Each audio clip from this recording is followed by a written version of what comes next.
Dr. Macro Detectors is the fastest growing manufacturer in the industry, and for good reason. Many detectorists, including Mike Hare, call us the most innovative, but we are so much more than that. We listen to and care about our customers. We also offer a wide range of detectors to fit all of your needs.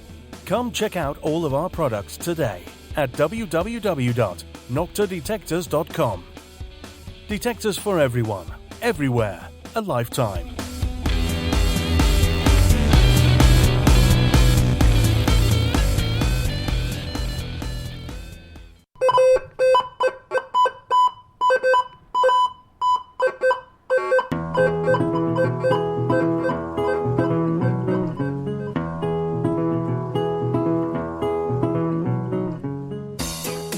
Welcome to the All Metal Mode podcast with your host, Michael Hare. Tune in every Monday night, 8 p.m. Eastern with co-host Gypsy Jules, and every Tuesday night at 8 p.m. Eastern with Matt Hoffman as we talk to guests, discuss metal detectors, equipment, and everything treasure related. Feel free to join in the discussion in the chat room during the show, and please, if you like what you hear, we'd appreciate you taking a moment to hit that like button and share the link with your friends. We hope you enjoy the show. The All Metal Mode podcast starts right now.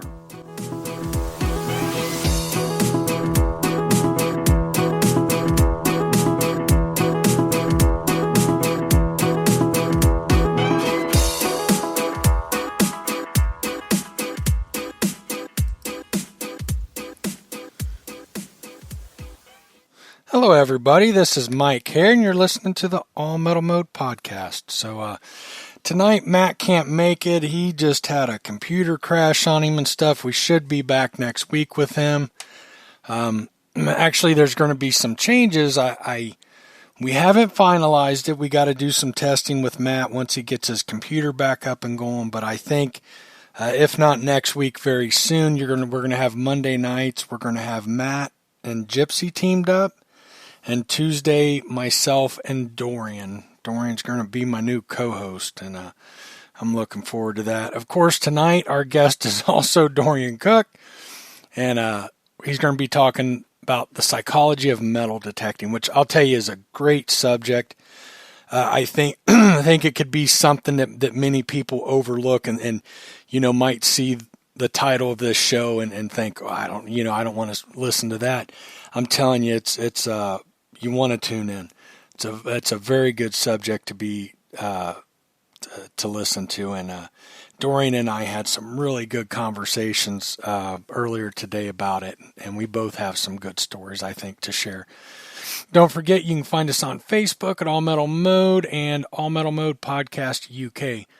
Of course, All Metal Mode podcast is every Monday and Tuesday night, 8 p.m. Eastern Standard Time.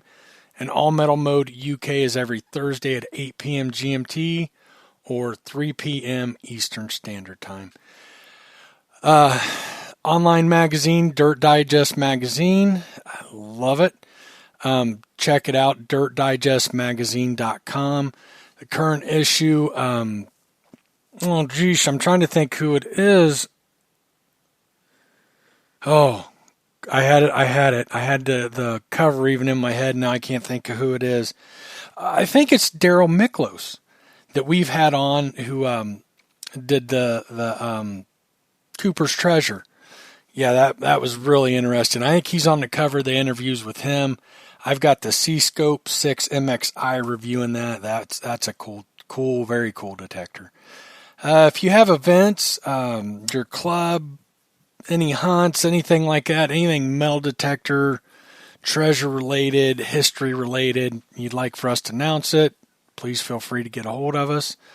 And please help us spread the word. Tell your friends about us. If you enjoy the show, help us spread the word. We're all busy, and we could use any help. We'd appreciate any help we could get in spreading the word about the podcast. So, Dorian, how are you tonight? Yeah, I'm doing pretty good for an old guy. For an old guy, huh? You're an old guy. Hey, we got Mark in. I don't know where anybody else is at. We don't have anybody else in chat yet. It's, boy, I'm sitting here thinking I shared the show in my places, right? What's going on? Where's everybody at? Hello. Might be a gas leak out there, Dorian. You never know. It happens.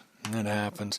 Yeah, I'm really looking forward to this. You brought this up, and we've barely talked on it today, but I think this is really important for people to listen to. I couldn't agree with you more. I really think that in amongst the points I'm going to bring out tonight, using real life stories, I think that anybody, experienced or beginner, is going to get something out of this if they pay attention that could possibly, over the course of their, if you want to call it career, or the course of their run with metal detecting, whether it be 10, 20, 30, 40, 50 years, I think they're going to potentially be able to double or triple their lifetime finds if they will pay close attention to the things that we're going to cover tonight. I agree, absolutely. I think it can make a huge difference, and we're going to get into that. And it's not going to be just dry classroom. Like I said, we're going to use real life situations and real life people here to illustrate these different points, both how to succeed and how to fail. Mm-hmm. Because failure often has a recipe, and you get all the ingredients together and mix them up, and you can bake yourself a nice failure. Absolutely. Couldn't agree more. Hang with me, Dorian. Yep. I'm trying to keep going if you don't mind. I want to go out on Facebook and post in a few places. I don't know where everybody's at, but we are definitely light tonight. So I'm going to go out and grab a link. Yeah, it's interesting. Because we had a number of comments on our group page that the people were planning to hook up tonight. Huh. Yeah, I don't know what's going on. I did post in some places and stuff and shared it, and so I don't know. We've got a couple in there now, but a lot of people missing. A lot of our normal people, and but we'll get it posted up. We'll get that fixed up right now. Yeah, did you check the national headlines, Mike, to make sure we didn't go to war with Iran or something like that? Yeah, maybe. No, I did not. No, I did not. Maybe that's it. Maybe everybody's just gone busy. But yeah. So Dorian, can you give a little more detail? I mean, psychology of metal detecting. I don't know that that's necessarily clear. Okay.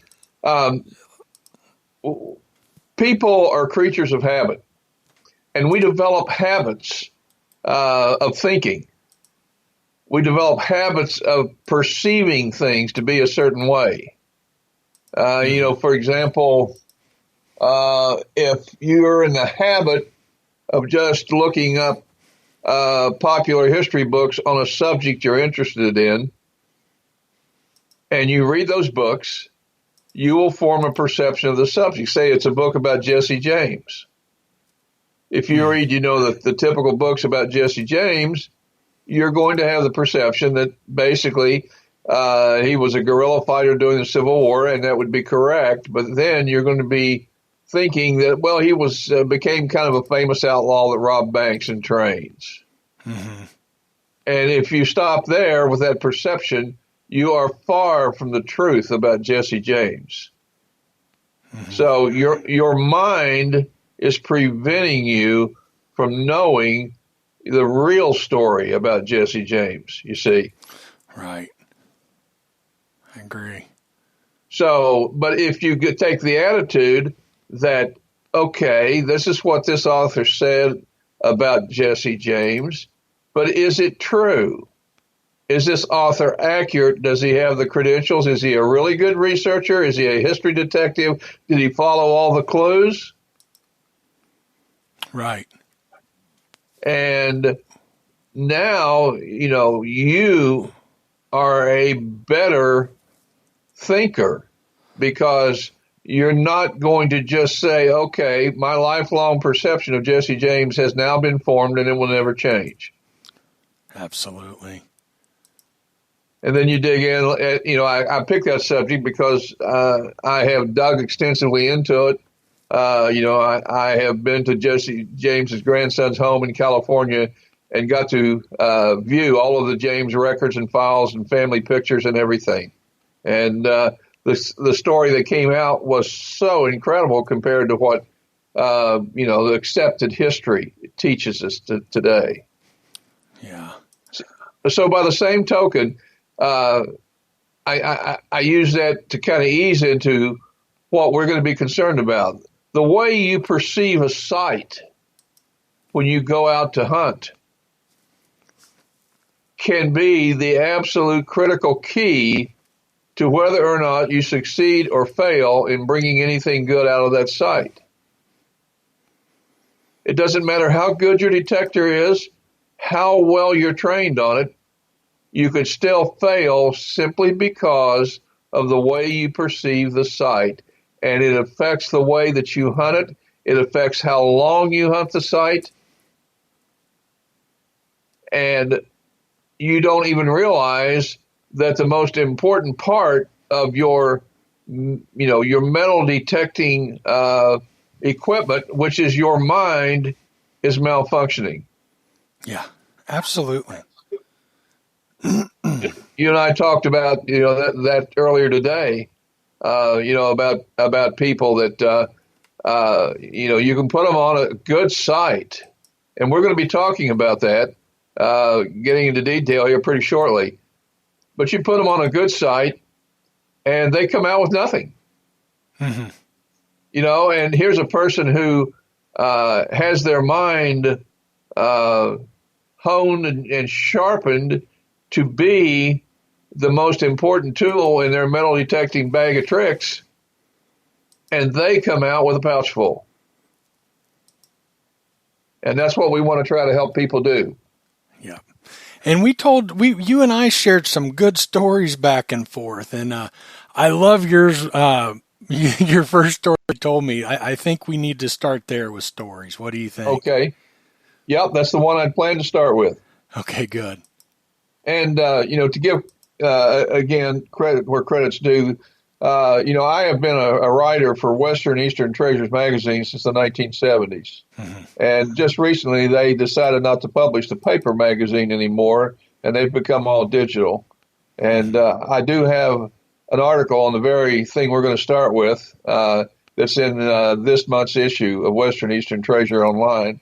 So it's a very good magazine. They're great people. Like I said, I've worked with them and written for them since the 1970s. And they do a really good job of covering everything from ghost towns to questions and answers, relic identification, all kinds of things, and finds. They showcase a lot of really good hunters. And a lot of tips and tricks. So certainly, I would recommend, the magazine. I will have an article in next month's issue on metal detecting the Perryville, Kentucky battlefield. And then I've got another one coming up on metal detecting a field hospital site related to the Perryville battlefield that produced some incredible finds. But anyway, let's go ahead and get into, if you're ready, we'll get into the subject at hand here. Yes, sir. All right. I'm getting some bad feedback again. Let's see what happens. Yeah, we're gonna get this all remedied here real soon. We've just been having some audio issues, with Gypsy and Dorian. We're getting some feedback on, but we're gonna get a new set of. We're gonna get that guy some new equipment and get him set up, so we're not having any issues. But bear with us, we'll get through it. Now I'm not getting feedback. It's usually right when I start to talk. Okay, so, Mike, does it have to do with the way that you turn your head, or you're directing the volume from your mouth? No. Okay. No. All right. Shall we go ahead then? Absolutely. Yeah, I'm sorry. Go ahead. Okay. All right. In this particular incident, I had a new detector that I wanted to test out. I had been told by the manufacturer that it's going to produce coins in worked out areas. And this was some years back. Frankly, it was back about 30 years ago. And I was living in East Texas at the time, in what they call the Piney Woods area. And down the road a few miles was an old house place with nothing left but a stone chimney.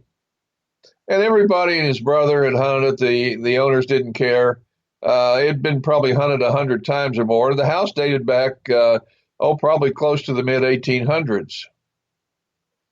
So I thought, okay, this would be an excellent test. Of course, the problem is when you've got a brand new machine, you're not going to get the most out of it on your first trip out with it. But I thought if I can find anything at all on my first trip out with this machine, it will tell me that this machine has real promise. So I arrived at the site, and it had kind of a parking area with a little low stone wall all across the front, and then up you walked up 3 or 4 steps, and then you were on the house site. And there was another vehicle there, another car, and there was a fellow walking out from the house site itself carrying a brand new White's metal detector. Wasn't a cheap model. It was a really good model. And he was a young man, probably 22, 23. He had carrot red hair. So I'm going to call him Red through the rest of this story. Well, Red came out and put his detector in the trunk and closed the lid just as I pulled in. And I went around to the back of my pickup and opened my camper door and got out my metal detector. And when he saw my metal detector, he hollered at me. He said, "You're too late. I've been here 2 hours and there's nothing here. It's just worked out." And I told him, "Well, you're probably right." And I said, "But I've gone to the trouble to drive out here." And I said, "I think I'm going to go ahead and just give it a shot anyway." So I walked up to the house site, and this fellow, instead of leaving, followed me back up to the house site. Well, I wanted to get a feel for the ground and the signals, so I wasn't really concentrating on slow hunting or finding coins immediately. I like to do about a 15-minute scout just to give me a database, an overall idea of which spots on the site are really heavy in metal signals, which ones are not as many metal signals, how hard is it to pick up a non-ferrous signal? Can I, just by walking through, randomly pick one up right away? If I can, it's a good sign that I want to slow down and work this thing, very slowly in detail. So I'm doing this, and of course I'm not stopping to dig any signals. And this guy is standing off to the side with his arms crossed, and he has kind of a smug expression on his face, like "I told you so." And when about 15 minutes into my little venture, I decided to slow down and start hunting to the back of the chimney. And right away, I get a good signal. And I happened to look at him, and he had a worried look on his face. Well, I did a little digging, and I pulled out a coin. It was sandy soil, easy to dig, and right away there was the gleam of silver. And it was a bit worn, but it was still really nice. It was a nice 1853 seated dime. And Buddy, when he saw that coin, I was treated to a string of loud and angry expletives. Well, I tried to ignore him and just went on metal detecting. And maybe another 10 minutes or so, I got another good signal and pulled out a nice olive green patinaed 1898 Indian head penny. Well, once again, he responded with another string of angry profanity and loud enough to overpower the outside sound deadening qualities of my headphones. So it was obvious that instead of using my finds as an inspiration to go back to his car and get his detector and start working the site again, Old Potty Mouth was going to continue to express his frustration over any other successes I would have on this site. And other successes were going to be coming shortly. It only took a few minutes more after finding the Indian head, and I found another one, only it was older with a date of 1874. And it was in extra fine condition. And within a few minutes more, I had a third Indian head dated 1892. Very good condition, as I recall. And, of course, poor old Red, he's just getting angrier and angrier, and he's redheaded people tend to be light complexion, and he's just red in the face and neck and just horrible expression on his face. Well, my fifth good signal, again, just a few minutes later, it proved to be one of the 4 best coins I was going to find that day. I found an 1895 Barber quarter in good condition. Well, when Red saw what that was, I thought he was going to have a stroke. He bellowed out another string of profanity.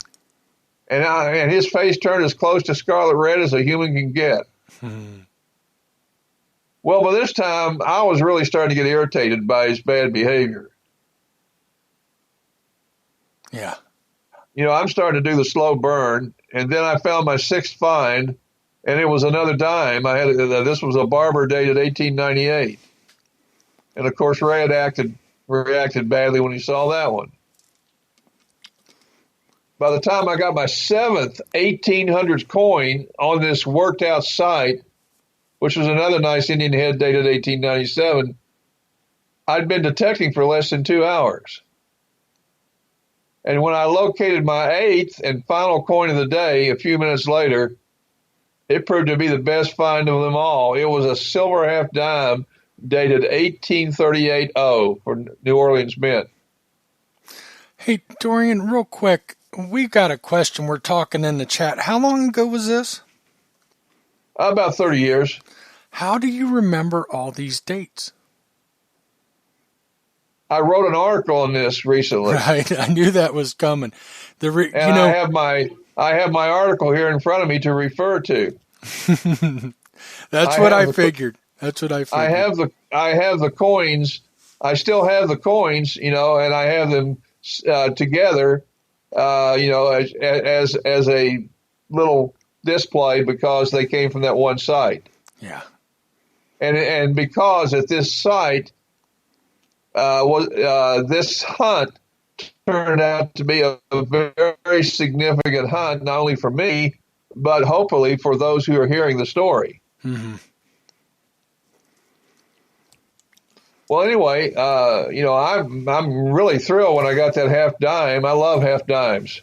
Always loved half dimes. Right. They're such a little. Go ahead. I was just going to say they're usually pretty hard to come by. Yeah, that's part of it, but they're little and they're really, I don't know, they're just a beautiful coin, and I really enjoy digging them. And I won't say I've dug them by the hundreds or anything, but I've dug more than a few over the years. Right. Well, anyway, this guy's having his temper tantrum, and I'm about to have one too. So I just literally yelled at him to get his attention, and he surprised him so about much he just shut up and looked at me. And I told him, I said, "You're obviously not aware of it, but watching me find these 1,800 coins is one of the best detecting experiences you now know how good you are not with your metal detector." Mm-hmm. And that you are missing coins on the site. You should be thanking instead of cursing me. Mm-hmm. Well, he told me where to go and how to get there. And he got in his car, slammed the door, and peeled out and laid rubber for about 100 feet on the highway. And he didn't learn a thing from the experience. Right. Hey, Dorian. Yes, go ahead. We're getting some really bad audio on your end, and I think it's your internet connection. Relics Radio's in the group, and he said, and I agree, it's kind of getting crazy. Is there anything we can do with that? Are you on like a Cat 5 cable? Or are you on Wi-Fi?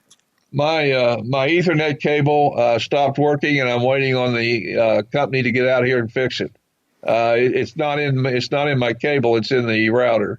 What I can do, Mike, is I can go down. I have my router in a separate structure, and it would take a couple 3 minutes for me to get down there. But I can set up in that structure, and I'll have a full signal.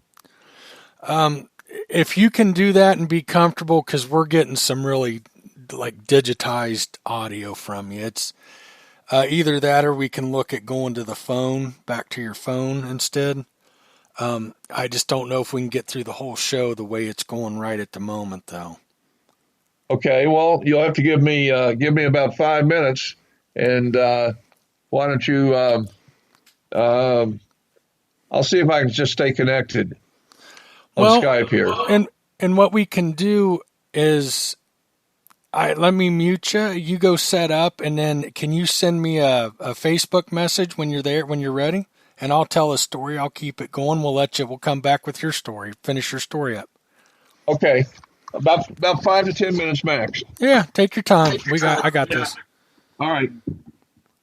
Hopefully audio will get better all around too, because boy, that's getting rough. I think you guys can hear it. I don't know. Sometimes we just have issues on my end, but I think this is a really important something to think about, guys, because like I said, Dorian and I were telling stories earlier, and here's another story. I'll tell you one of mine.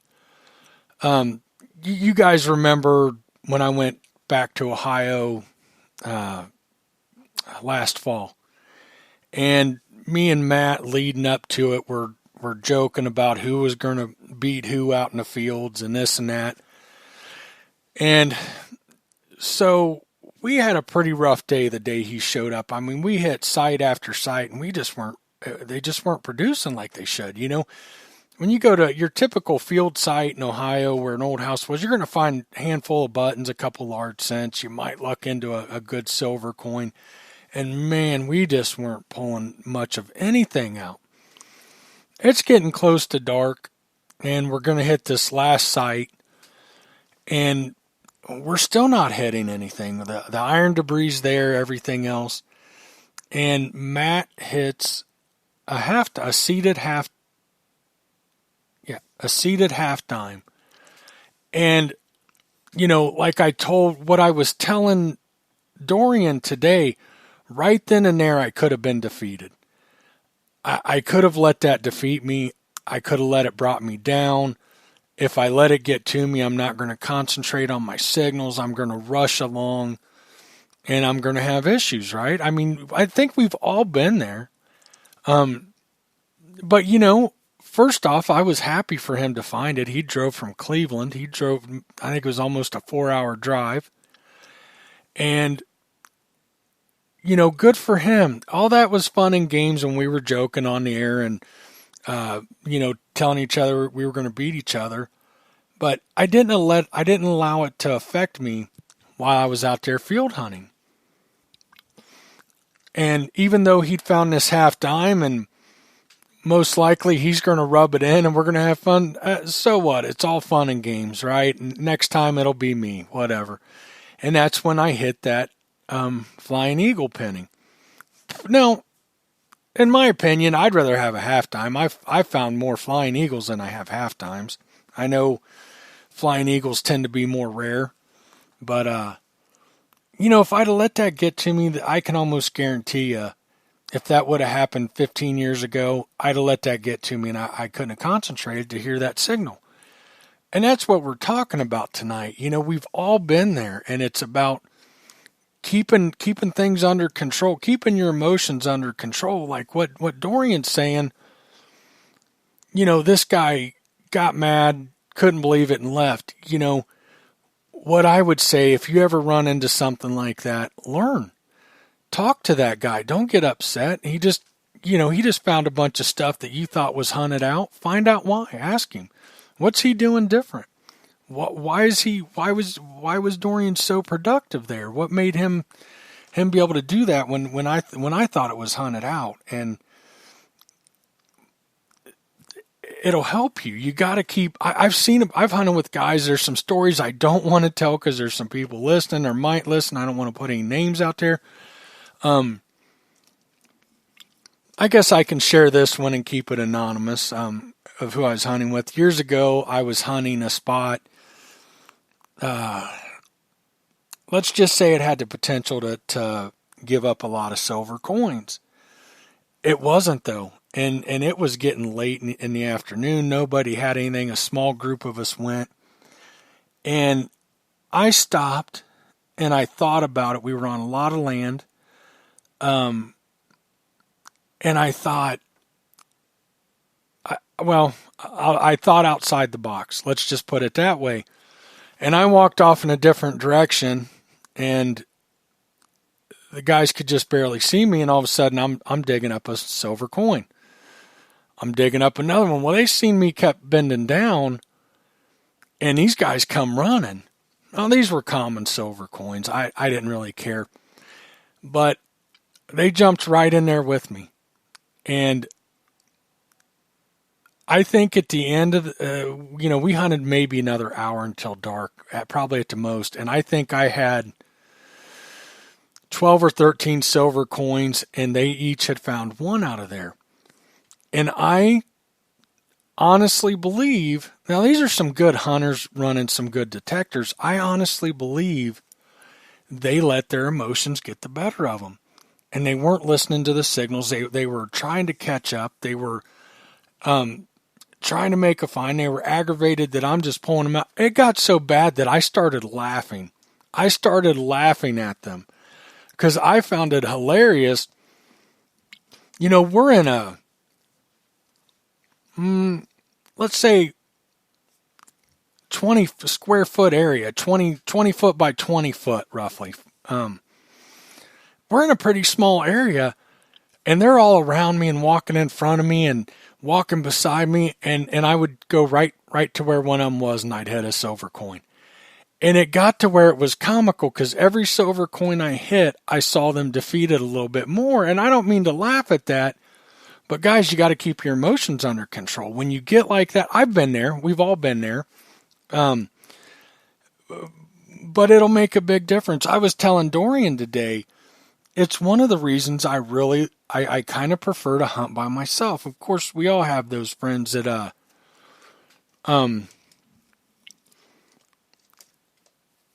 that we like to hunt with, that we enjoy going out and hunting with. But for me, it's few and far between, and I don't mean that rude.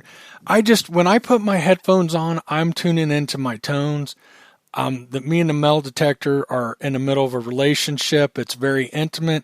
Leave me alone. And my experience over the years, when you hunt with somebody else, they want to stop you and show you everything. And my point is, hey, I'm glad you found a flat button, but can it wait till the end? When I have to stop, pull my headphones off, especially if I got to walk to you, and I'm kind of exaggerating here, guys, but I don't care. I really don't. You're taking me out of my, I'm tuned in right now. And, I think you got to have the right idea. If you go to a site and you go with the mindset, I'm not going to find anything here today. This place has been hunted and stuff. You're probably not going to find anything. You got to go at it with the right mentality. And I've just seen it time and time again. And especially when I was younger, it happened to me. It wasn't just, it isn't all just about, people I've hunted with. I can remember getting frustrated watching somebody find stuff and, it affecting my hunting abilities. And you can't do that because, your next target might be find of a lifetime. But if you're not tuned in, if you're going to let those things bother you, you're not going to, there's a good chance you'll miss it. Yeah, if your identity is, Mark Hoover made a good point. If your identity is based on what you find, then that's the problem. Be happy, don't worry. Exactly, have fun. Don't worry about what somebody else is finding. I mean, there's days, I swear, you can hunt with somebody that's just, I mean, they took the exact right path and they just killed it. That's all right. Your time will come next time. I have a good friend I've really been working with and talking to about this. He's got a friend that he goes out with, his hunting partner. They go, and his friend is always kicking his butt, and on a regular basis. And I said, man, what you're telling me. He'll go to a site and hunt it, and then he'll go back and he missed a lot of stuff. And I'll say, you need to slow down, you need to concentrate, and you need to quit worrying about what he's finding. And he'll say, well, like they'll go to one of his sites together, and then he can't go the next time, and he'll find a lot more stuff. And I said, that tells me you're letting him get in your head, man. Just do your thing and don't worry about it. And he says it's luck, and I don't think it's not luck. It's you're letting him get in your head. You're worried that he's going to find all the good stuff, and it's messing with you. And it truly does happen. So, hey, Dorian, we got you back. Hold on real quick, folks. I think I'm going to have to call him back in, yeah. We'll get him called back in. Oh, I hate that that's ringing. I hope you guys can't hear that. Okay. All right. Hopefully it'll be better. I have a full Wi-Fi signal, so we shouldn't have any problems in that regard. All right. Good deal. Everything's sounding better already. Already. So go ahead and finish your story. I was telling them about some different stories while you were gone, and Okay. So, all right. The point of this story is that, people have different degrees of competitiveness when it comes to going out metal detecting. It can be a kind of a fun thing where it's just a friendly competition. And I mean friendly because you're still able to be glad for your hunting partner when he finds something good rather than, oh, no, he's going to find more than me. Mm-hmm. Or he's found something better than me. If you're feeling that way, you have a psychological barrier that will prevent you from being the best that you can be when it comes to metal detecting. I have a relic hunting partner. I'll call him the Viking because he's got a shaved head and a big, beautiful, droopy mustache that comes down the corners all the way down past his chin. And he looks scary. You put him in a horned helmet, with a battle axe, and he'd scare you to death. But he's a big teddy bear. And but anyway, he hunts with an expensive foreign machine, and I relic hunt with him places like Perryville, and he's super competitive. And he wants a relic hunting partner, asked me to be his partner. But he didn't tell me the unwritten rule that his partners are not supposed to find more than he does. And he has more than one psychological barrier that's keeping him from being the best that he could be. We went into a field, a pasture that's privately owned, was part of where some of the hottest fighting of the Battle of Perryville took place. And he said, now you're not going to find a lot here. He said about 2 to 4 mini balls is the best you're going to be able to do. He says, this field's been hunted for years by all the great relic hunters around here and everything and so on. And I said, I don't really buy into that. I said, I think we ought to be able at least to pull out 20 artifacts a day, even if the field's been worked. I said, this was some of the hottest fighting of the battle, and when you start adding up the amount of mini balls and artillery shells that was expended here over this field, there's got to be a lot of stuff still here. He says, you're crazy. He says, I've hunted this field several times, and he said, the best I've ever done was 4 mini balls in one day. He says, in fact, I've got a spot here on this little ridge. Would you mind going over to the other side of the pasture and not hunting here? This is my private little spot. I said, not a problem. The other side of the pasture is where I plan to hunt anyway, because that's where the Confederate line was, and that's where there's going to be a lot of artifacts. He says, I don't think so. I said, okay, we'll get back together a little later. So we go out and we hunt, and we finally take a break for lunch in about the middle of the afternoon. And so he says, well, did you find anything? I said, yeah, I'm doing all right. And he said, I found 2 mini balls. And I reached in my pocket and I took out 12, and he couldn't believe it. I mean, my pouch. I had 12 minis and a couple pieces of shrapnel, artillery shrapnel, and he couldn't believe it. I finished today with 18 artifacts. I didn't make my 20, which was my goal, and that's another important part of the psychology of treasure hunting. You set a goal.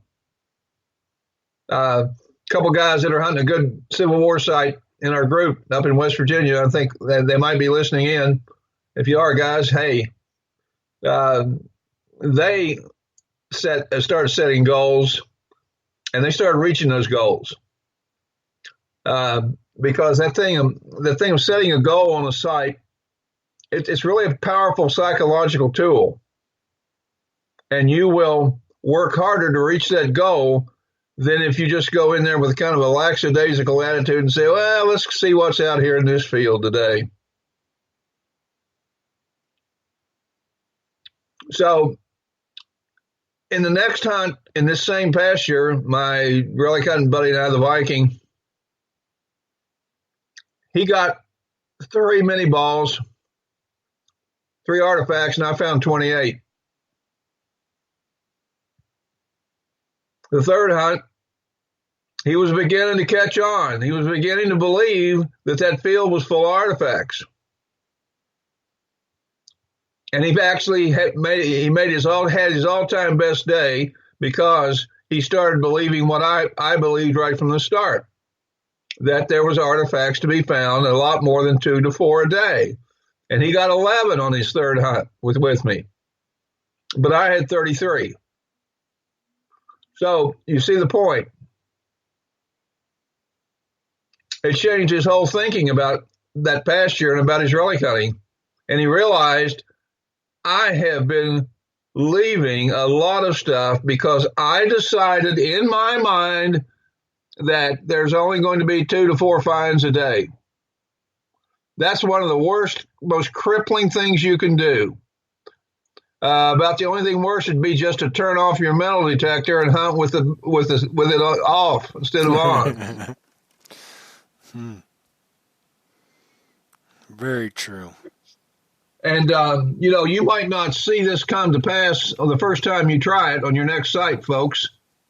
But if you keep doing this, setting those goals, and you keep believing on these old sites that there is stuff there to be found, I guarantee you're going to find more than you have been.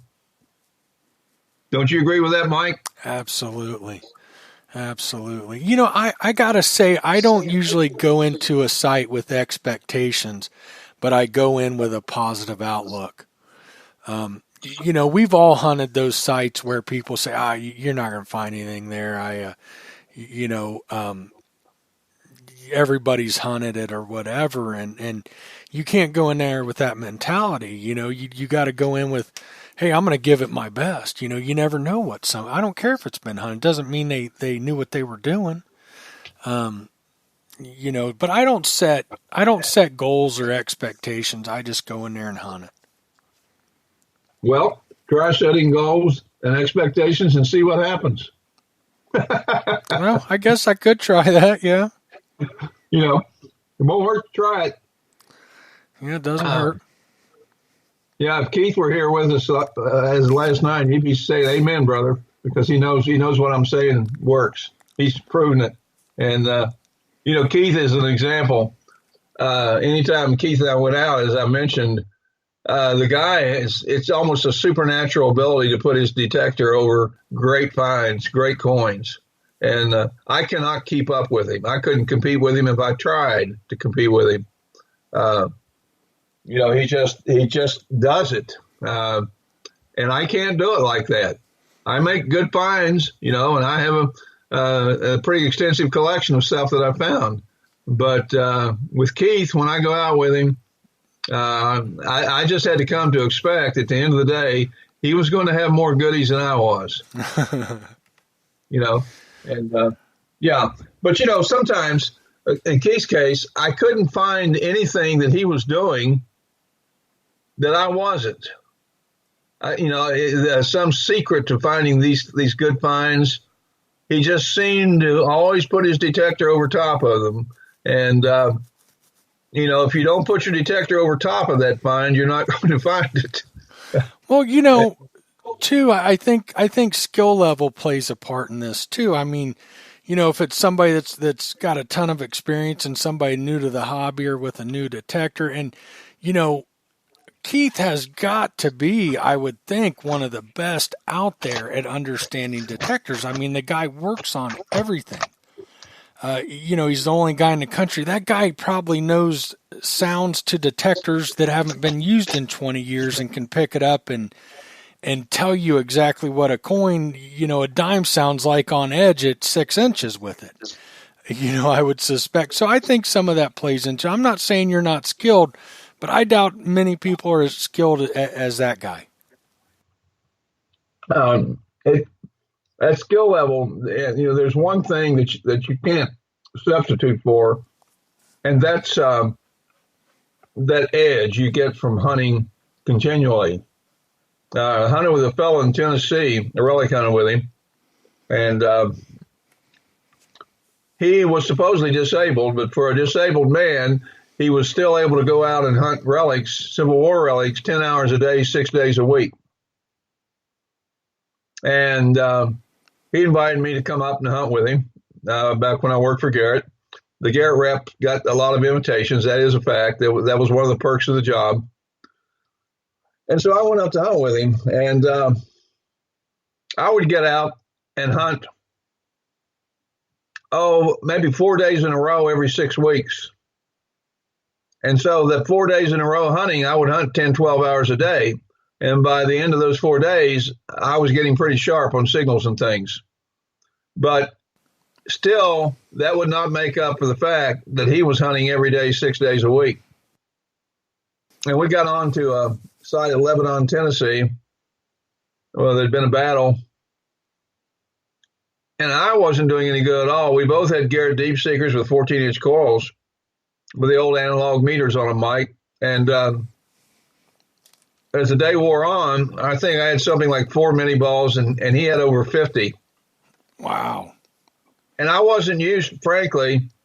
I was a lot younger then, and it kind of hurt my ego a little because I wasn't used to getting beat that bad. So I told him, I said, the next mini ball you find, can I listen to your signal? He said, sure. So he said, got one right here. So I go over and I run my Garrett Deep Seeker with a 14-inch coil over it, and there's no sound. I get nothing. And I tell him. He says, no, there isn't any sound. He says, look at my meter. And he carefully, slowly brings his 14-inch coil over the signal, and the meter jumped 2 notches, the needle on the meter. There was no sound on his detector either. He was finding those minis by watching the needle on the meter. And I had never seen that trick done, didn't even know that was possible. That's incredible. So they were extremely deep. They were. It was mineralized soil, and he was bringing them out at 12, 14 inches. Wow. Which it was dry soil too, which makes for even a less detection depth than moist soil. But it was a great lesson. It was amazing because I saw what you can do by using a detector that long. And that kind of leads me into my next point, what I call the 2-hour rule. I know in working with guys in our group, we've got a number that get out for 2 or 3 hours at a time. And you're not going to become expert with your detector doing that. I'll tell you that right up front. You need to find ways to get out 6-8 hours minimum at a time. If you really want to start developing that edge, it's going to start bringing in deeper coins, better finds, more finds. And when you get on a site that's heavily trashed, I learned from experience, don't even worry about the first 2 hours. Just hunt at those 2 hours with no expectations, saying, well, if I don't find a coin in the next 15 minutes, I'm out of here. So many people do this, and they're letting their mind defeat them. This is where the psychology of treasure hunting plays a big part in their ultimate success. Like the guy, the red-haired guy that thought he had covered the site. He'd hunted it 2 hours, and that was it. Hey, Dorian, something else. I kind of want to pause you real quick. He'd found 50, and you had, I think you said 3. 4. That's a real good, what do I want to say? That's an indication. I think so many people would be mad. And, if I found 3 and this guy's found 50, sometimes there's people that have that attitude, they don't want to, instead of thinking, hey, what am I doing? What's he doing different? What's going on here? And you did the right thing by approaching him and saying, hey, show me this. What's going on? And, you learned a valuable lesson. And I think that there's so many people, so many of us, that instead of taking that approach you did, which I totally agree with, they'd get upset. And they might make a million excuses. But instead of excuses, if they take the time to, hey, what are you doing? What are you doing different to me? What's going on? Why? You know what I mean? Absolutely. That's part of the successful psychology of treasure hunting is learn from those who are better than you are. Mm-hmm. And if you only go out with guys that are at your particular, or guys or gals that are at your particular skill level in detecting, you have about the same hours, or both started last year or something, you're really missing an opportunity because you guys need to team up, guys or gals. You need to team up with somebody that's been there and done that, somebody that's got thousands of hours on a detector. And don't worry about finding more than they do. Worry about finding out how they find as much as they do. Mm-hmm. And the only way you're going to do that, back in the 70s and 80s, there were a lot of detector. I think, of course, in England they call them rallies, and the word's starting to jump across the big pond over here. But we call them treasure hunts, or prize and competition treasure hunts.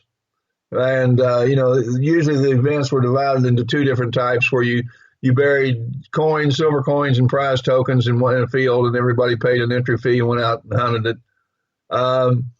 And then you had the competition hunt where paid pennies were buried, and whoever found the most would win the hunt. And there was a man that was absolutely the top.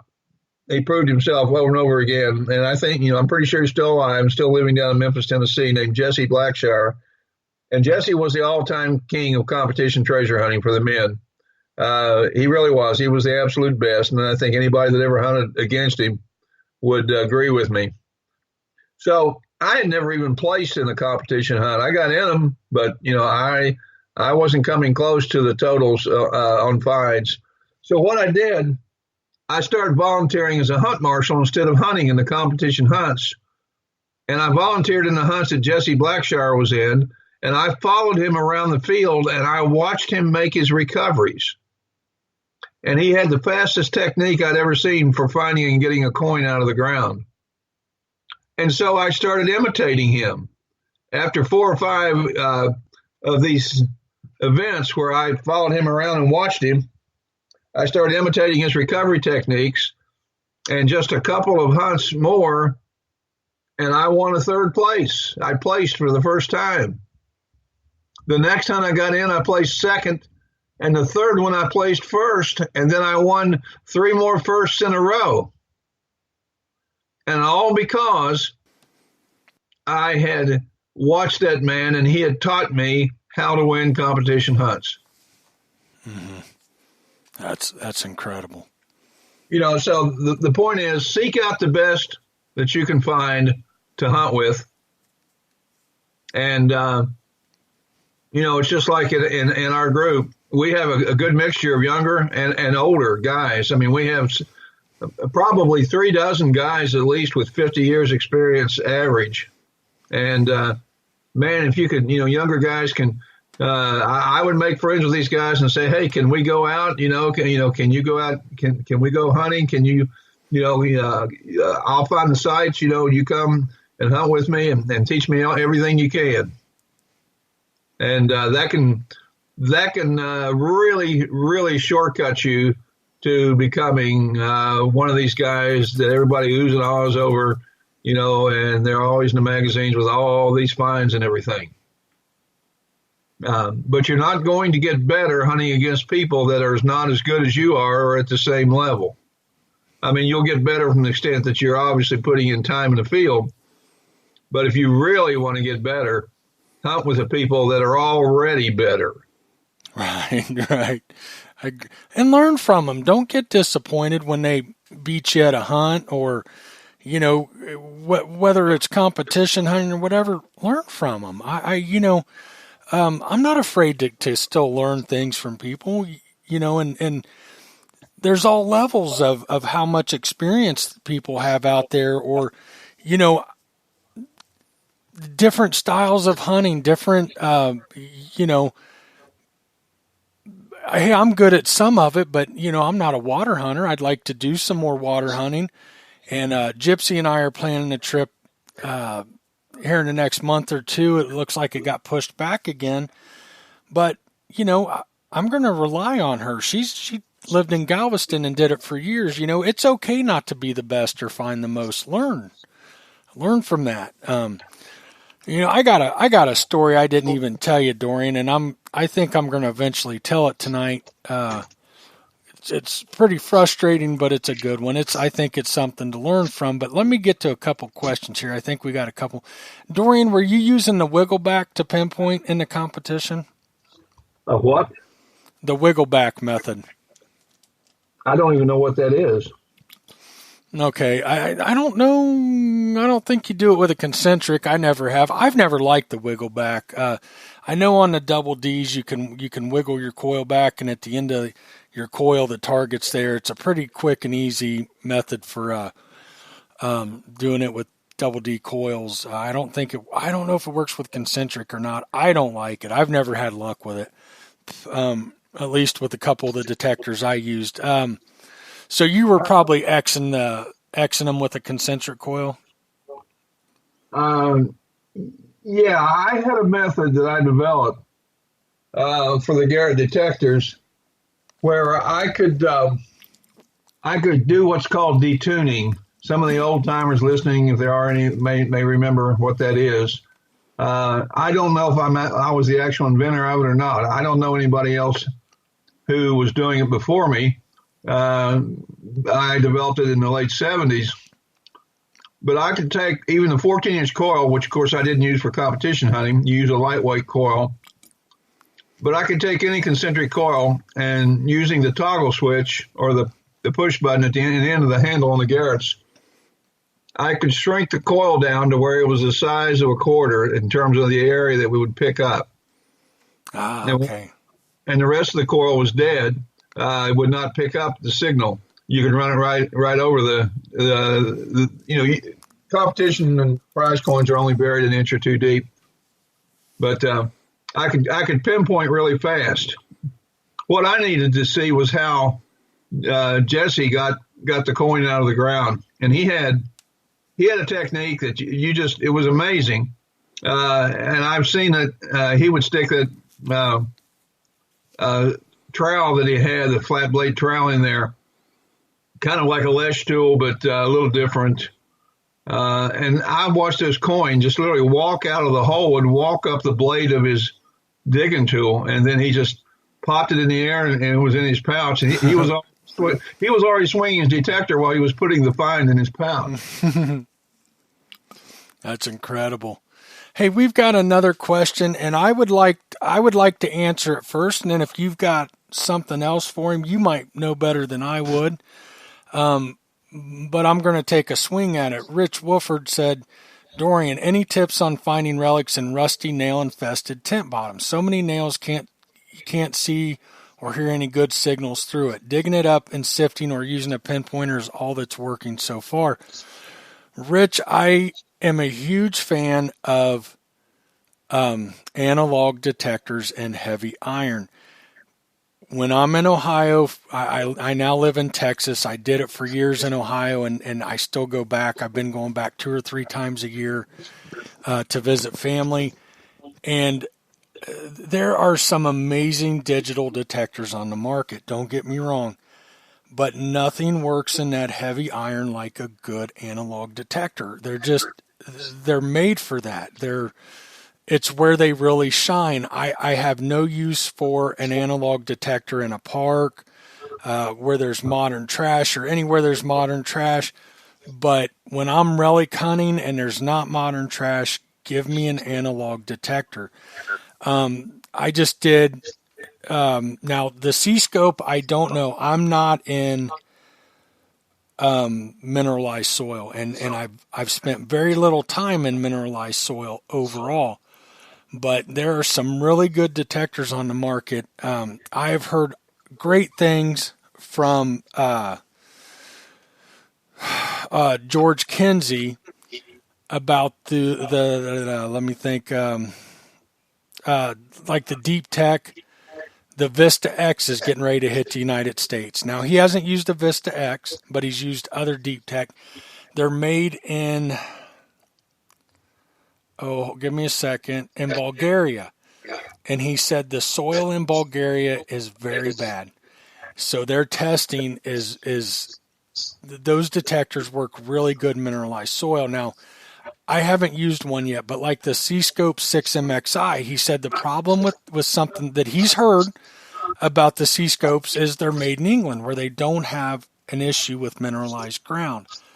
And so what he was saying, he goes, I don't know how that would work in mineralized ground, but he said, now I know the Vista X coming out by Deep Tech, that has an iron volume knob, so you can turn it down. I believe it's a 2-tone detector, so you'll have an iron tone for iron and a tone for a good signal, and you turn that down, put a little coil on that. I'll tell you, it brings me into a story, and I know this is about you talking. Are you tonight, Dorian? You're still a guest, but you care if I go ahead and tell this story? Mike, it's your show. I appreciate it, buddy.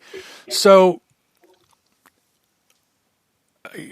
maybe a year and a half ago, I went back to Ohio, and I'm not going to put names out there or anything like that, but I've got a friend who, I had a friend who let's just say he had a couple $1,000s in his metal detector, and we're talking a digital detector. I took, I had my Taon. I knew all I was planning on doing was field hunting. I took my Taon and my Outlaw, and I used the Outlaw for the most part. And I'd never used a Taon, actually. First time using a Taon, so I'm using a brand new detector, and I'm using an Outlaw.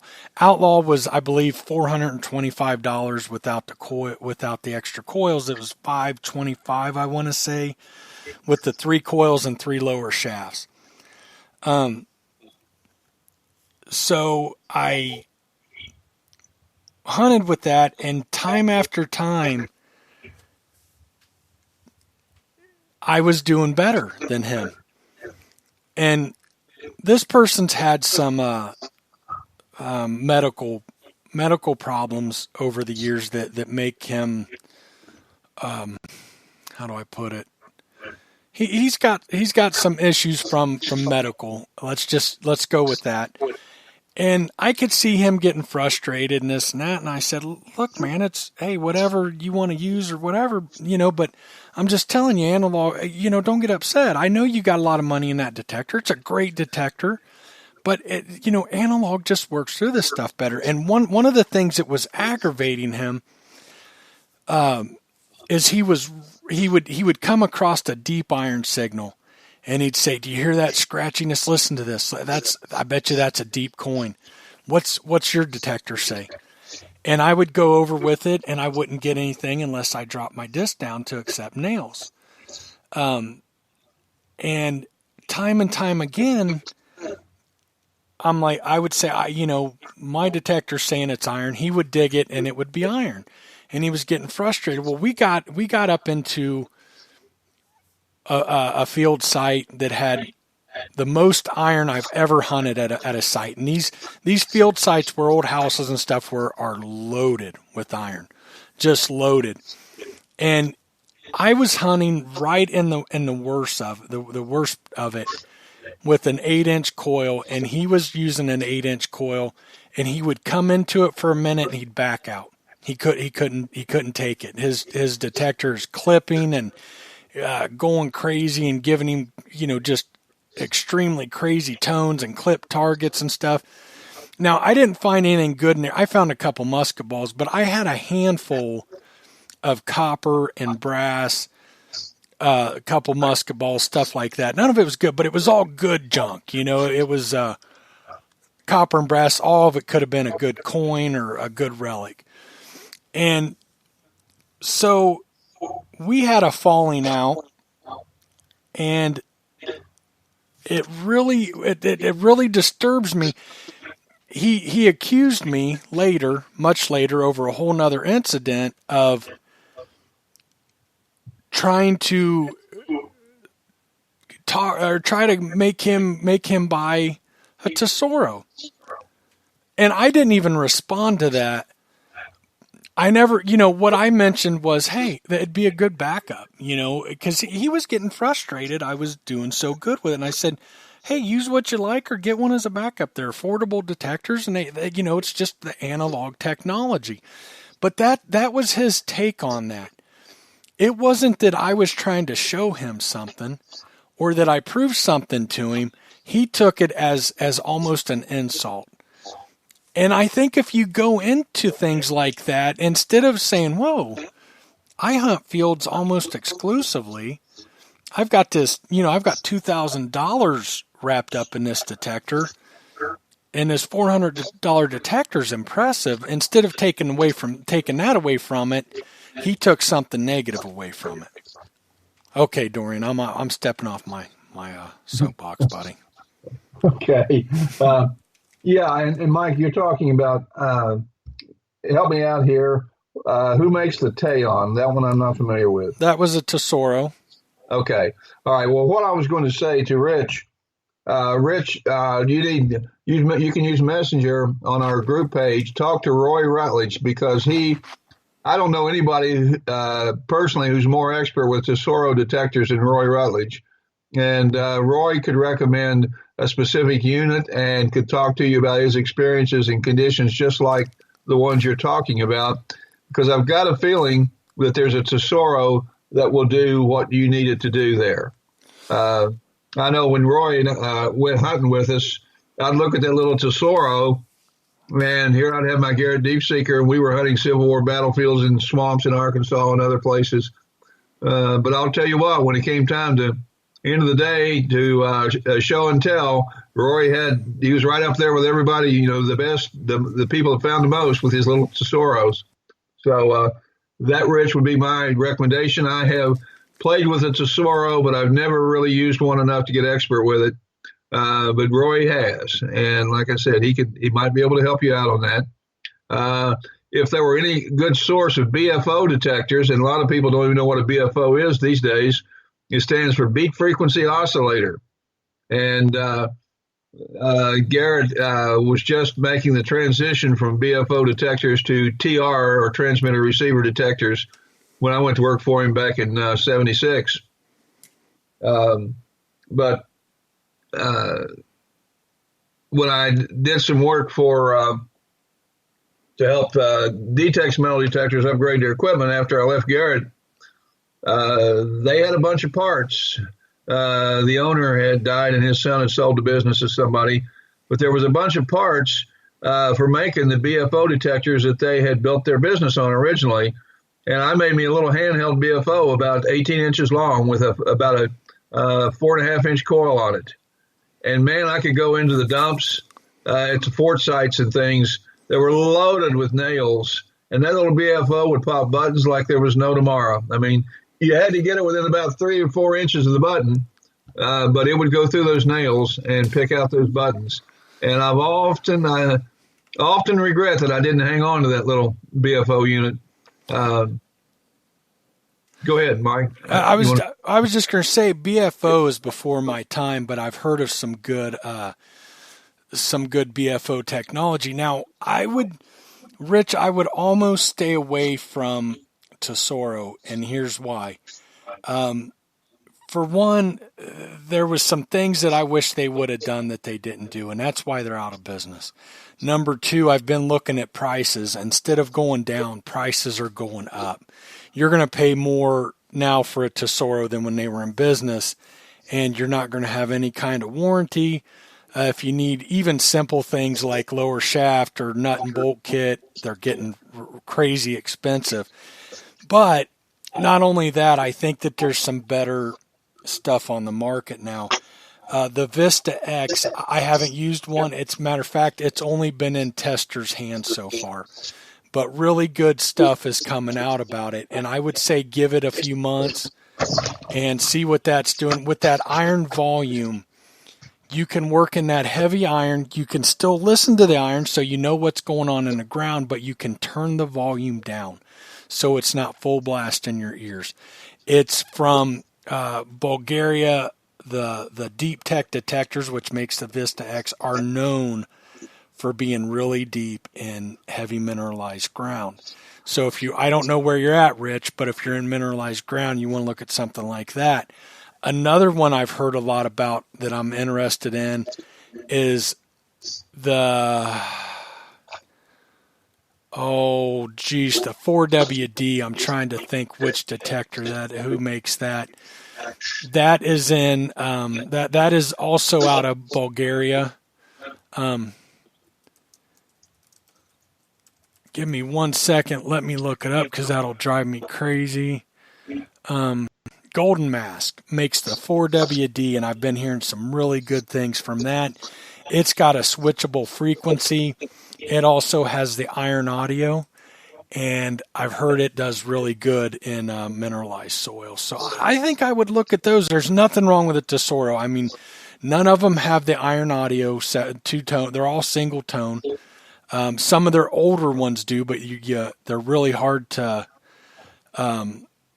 get a hold of. They had a 3-tone that's very heavily sought after. Good luck finding one or paying a decent deal for one. But, I love my Tesoros. I won't get rid of them, but with them being out of business,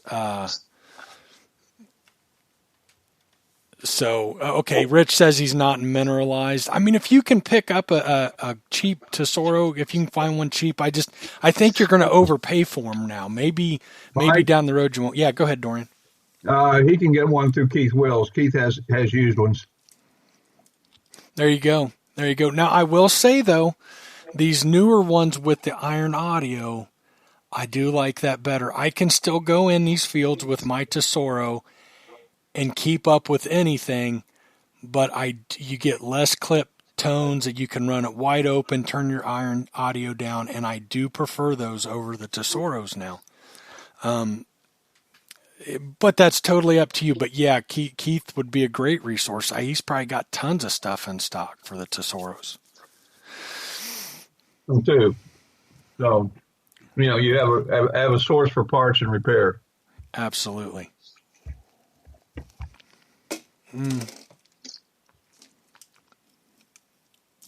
Yeah, Rich said he likes the two-tone. Me too. It was a huge improvement for me going from a Tesoro to like the C-scope with that iron volume, to be able to turn down the iron and not listen to it. But I also get, well, like when I'm talking about hunting in that really heavy iron, that worst side I've ever hunted with iron, I was getting a lot of clip tones and stuff. Now, I wasn't digging a lot of iron.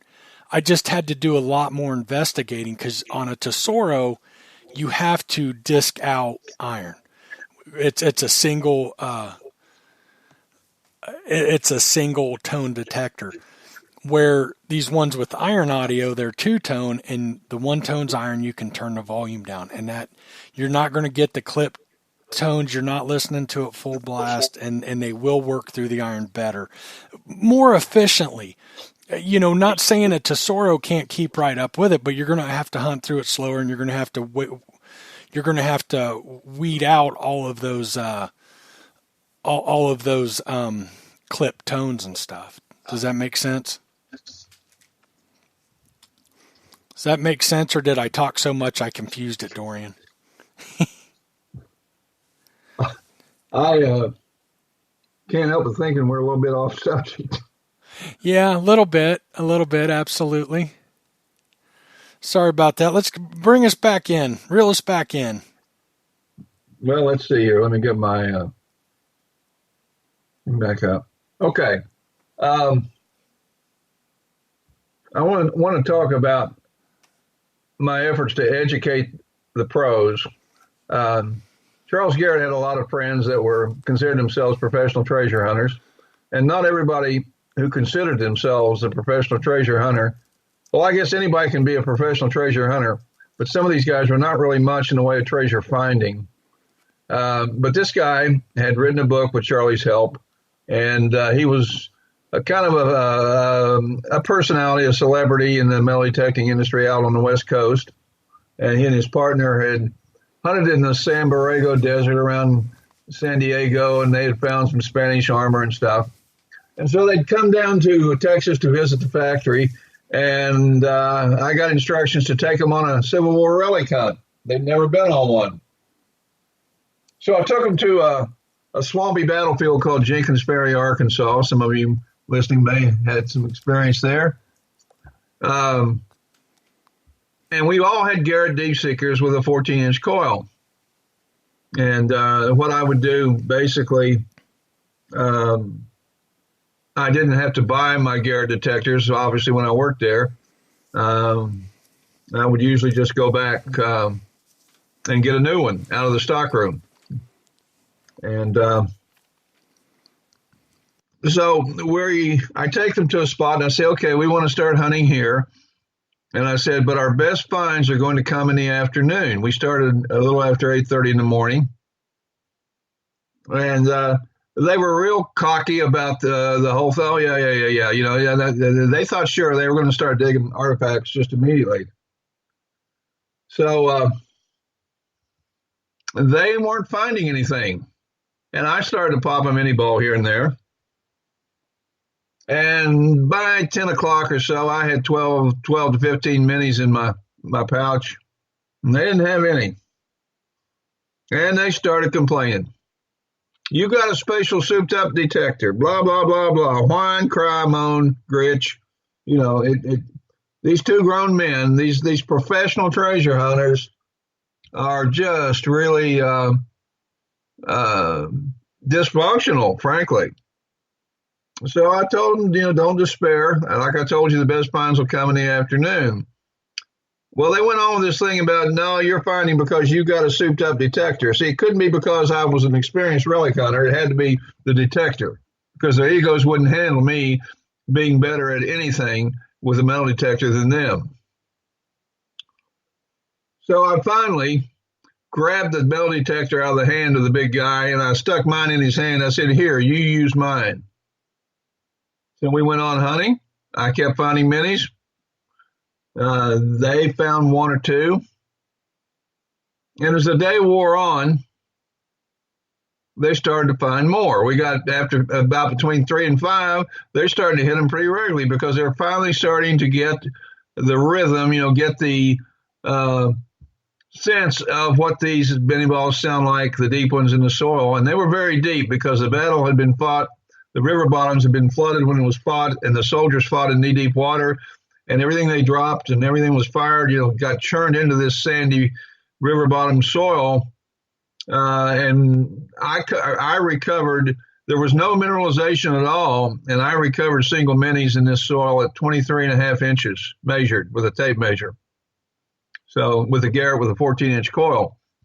So anyway, along about 4 o'clock or so, they're starting to find pretty regular. I've got over 50 minis by this time, and they've got 10, 12 apiece, and they're getting a little happier.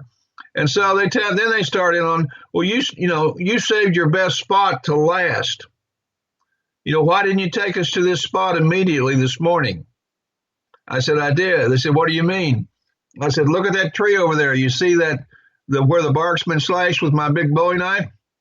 This is where we started hunting this morning. This is where you weren't finding anything. And now you think it's the best spot of the whole day. Oh, that really got him. I deliberately led him in a big circle through the woods and brought him right back to where we started. They were convinced.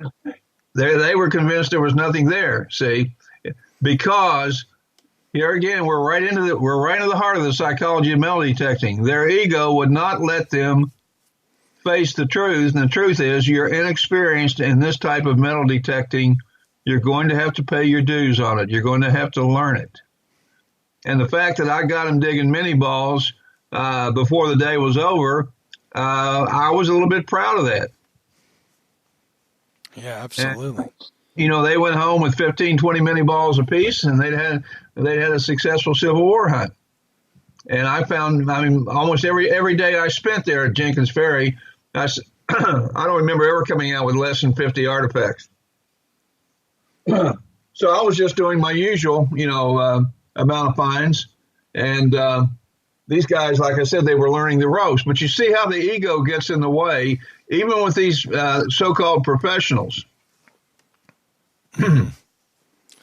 Absolutely. Dorian, have you ever been metal detecting and, it's been a while since you had a target and you start thinking, your attitude changes and you're not as excited and you find yourself in a slump and you're not really enjoying yourself. And then, I've done this, or, I'm not saying it's this every time. And then for some reason you stop and you look around and you think, wow, it's beautiful. I'm so lucky to be out here metal detecting and enjoying a beautiful day, and look at that sunset or that tree or whatever it is.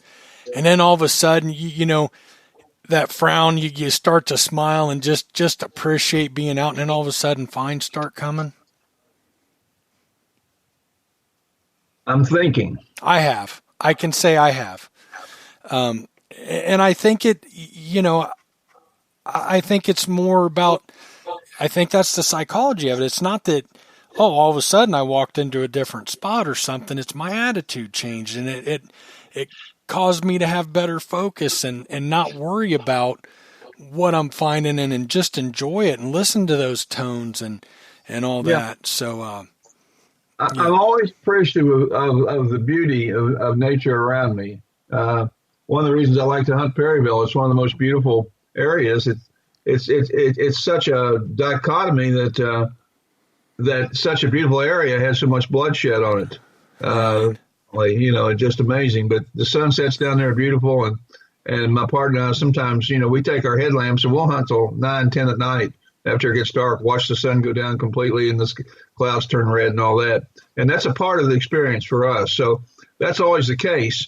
But, I don't tend to go, when I go relic hunting, I'm focused, and I'm I'm not worried about any particular part of the day that doesn't produce. I'm thinking that the goal is to have this site or this area or this permission produced by the end of the day. And that leads me into the next point I want to make. I want to talk about the last 10 minutes of a hunt. And this kind of ties in with what you're talking about, Mike. I had a father and son approach me. They lived in Dallas, and he was in, he bought and sold land that supposedly had oil on it. And that's how he made his living. Did pretty good at it. So they came to me, and the father said, if you will teach us how to relic hunt, we'll go in my car and we'll pay all the expenses. And I said, okay, that sounds good, because I had a lot of places, a lot of contacts then, and permissions scattered all over Tennessee, Louisiana, Arkansas, places like that took some driving to get to. And so we started hunting. And I took them to Port Hudson, Louisiana, which is about 40 miles south of Baton Rouge, for anybody that's not familiar with Louisiana, where they had a 49-day siege of a Confederate, I don't know, what's the word? Not just a fort, it was a 2-mile perimeter with one side being the Mississippi River. It was built, they built these big high dirt walls all the way around the little village of Port Hudson. And they were able, by placing big cannons and things on the riverbank, to stop Union shipping from going up and down the Mississippi River there. So that couldn't be tolerated, and then Yankees sent 60,000 troops there to capture this nest of Confederates, and they thought they were facing an equal number, and there were actually only 8,000 Confederates inside the compound, and 6,000 of those had guns, and 2,000 didn't even have guns or shoes. But they held off the Union attacks and the bombardment for 49 days before they finally surrendered, and made for an awful lot of good relic hunting down there. But I took these guys there, and I was showing them, where to hunt. And I was scouting ahead, because it was very easy in the woods and gullies to find hot spots that had not been touched by any other relic hunters. So I took them to a spot that always produced for us, and I said, you guys start hunting right here. I'm going to scout ahead, and as soon as I find a better spot, I'll come back and get you. Well, I hadn't been gone from them for even 10 minutes, and here they come. And I said, what are you doing here? I told you I'd come back and get you. Oh, there wasn't anything there where you had to start to hunt. I said, come on, we're going back there. So I took them back to the area where I left them, and I told them, put your detectors down. And I said, all I want you to do is dig my signals. And I started swinging my detector, and in 20 minutes, I had 52 mini ball signals. They could not keep up with me. I was finding them so fast in the area, which they said there's nothing there. Wow. Now, we hunted 3 days, and we didn't make any spectacular finds. We found mini balls and common artifacts, but nothing that really rang our chimes. And we got down to literally the last 15 minutes before we had to leave. And I was down in the dry creek bottom, going over the gravel with my Garrett Deep Seeker. And I looked up, and these guys are sitting on the bank watching me, a 16-year-old son and the father, with their detectors laying beside them. And I said, what's the matter with you guys? Pick up your detectors and keep hunting. Sometimes the best find of a hunt comes the last 10 minutes. And they give me these, yeah, right expressions. About that time, my detector went off, and I dug down about 12 inches, and there was a beautiful fired U.S. Hotchkiss artillery shell in perfect condition. Wow.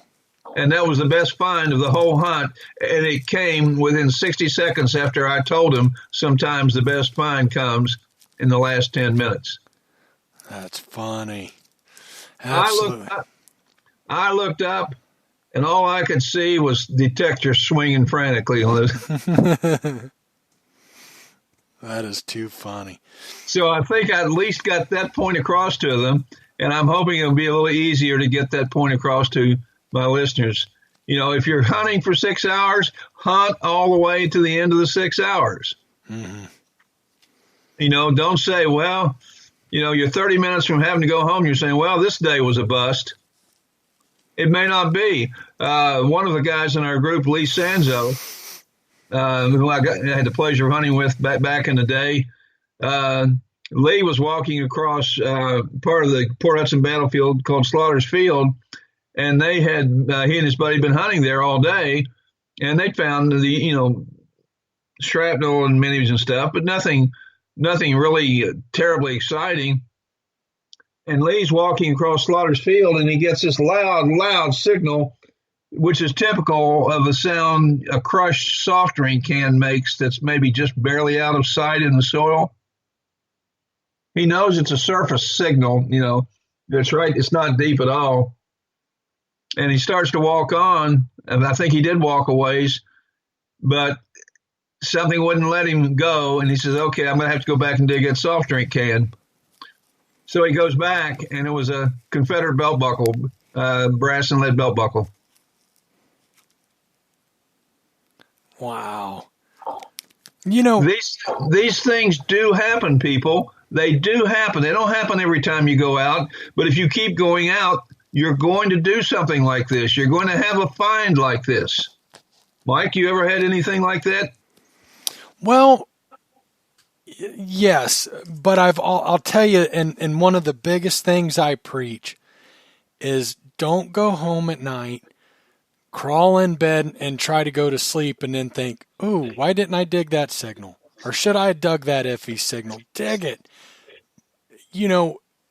If something tells you to dig it, or if it's iffy, just dig it. It takes a few minutes, and say it is a pop can or whatever. You'll never know.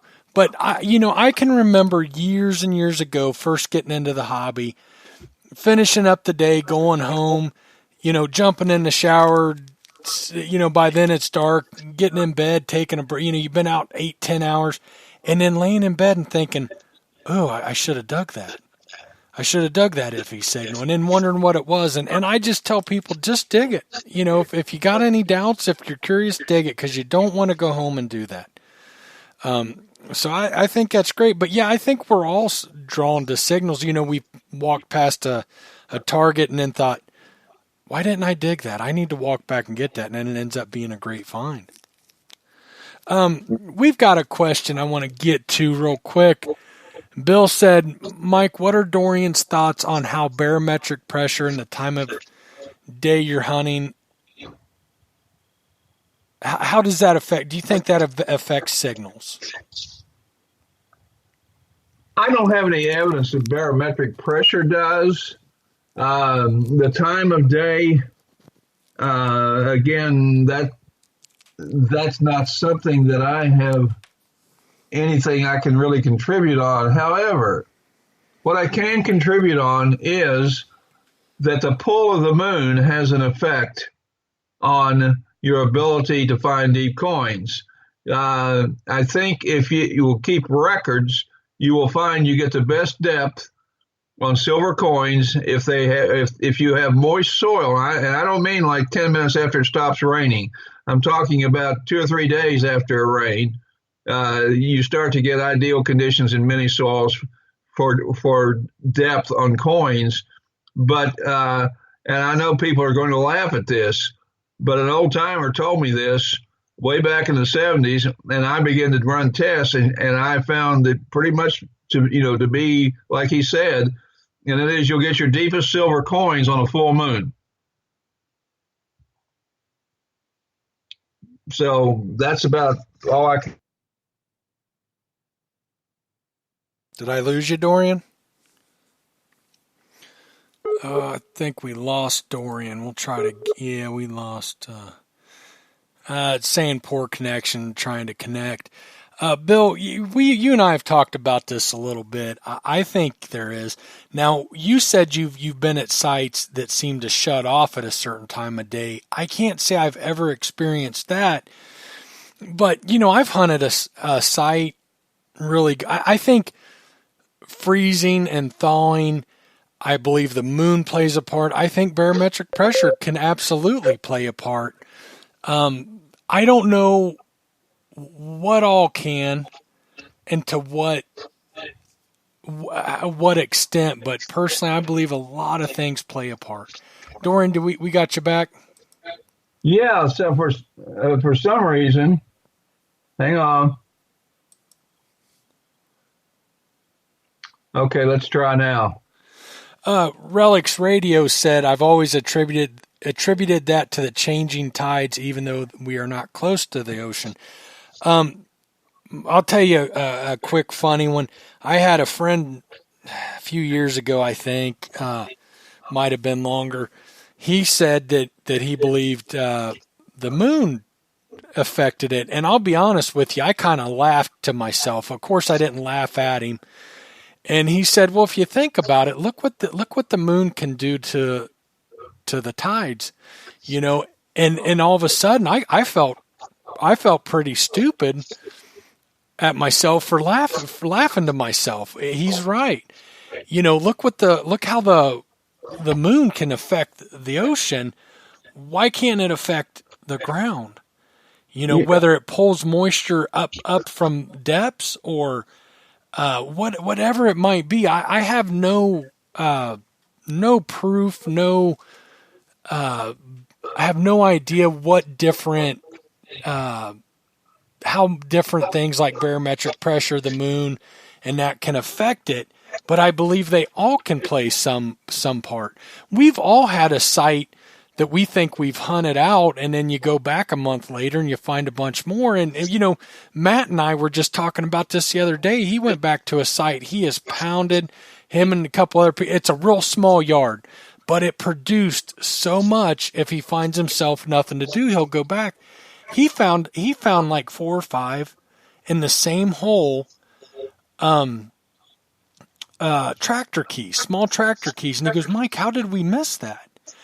I've been over it. This person's been over it. That person's been over it. We found, he'd found something like, I believe something like 30 silver coins come out of this yard, and it's a small yard. And he goes, I've walked it every direction. I've done this and I've done that. And he goes, where were these keys? How did I didn't even think there'd be a signal left in this yard. So I do think a lot of those things can play a part and affect metal detecting conditions. Mike, I don't know where you lost me. My computer, for some strange reason, for the first time ever, switched into airplane mode. Oh. That's a first. I don't know what in the world caused that. But I was commenting on the moon. I'd like to add, go back and give those comments. Yeah, go ahead. Where did you lose me? Did you hear me make the comments about the barometric pressure or not? That you didn't know how it affected it?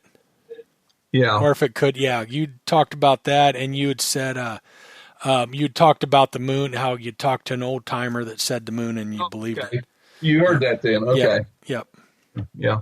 Yeah, and like I said, anybody can run their own tests on that. It's just, I don't know how well it works on a fresh buried silver coin, but it might be interesting to test that. Absolutely, yeah. I don't put that much into it. I just, but it would be interesting. It'd be neat to see somebody do a video of that over time. I'd love to see a video of somebody burying. Well, it's so hard to tell because other things can affect it. I'd love to see how freezing and thawing can move stuff around the ground because I absolutely believe in that.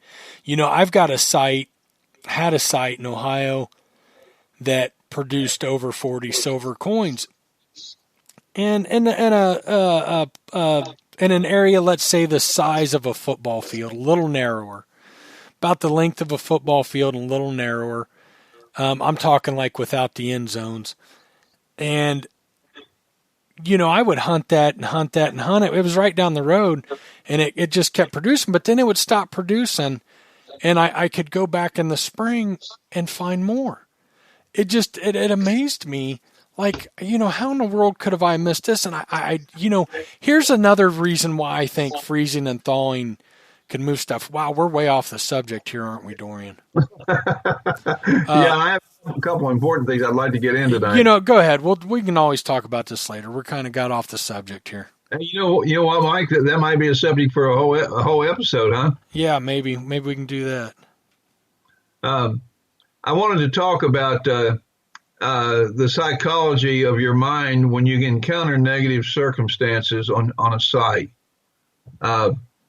I had always wanted to get a few artifacts from the Battle of Bull Run, which was one of the first big battles of the Civil War. And I didn't have any contacts or permissions.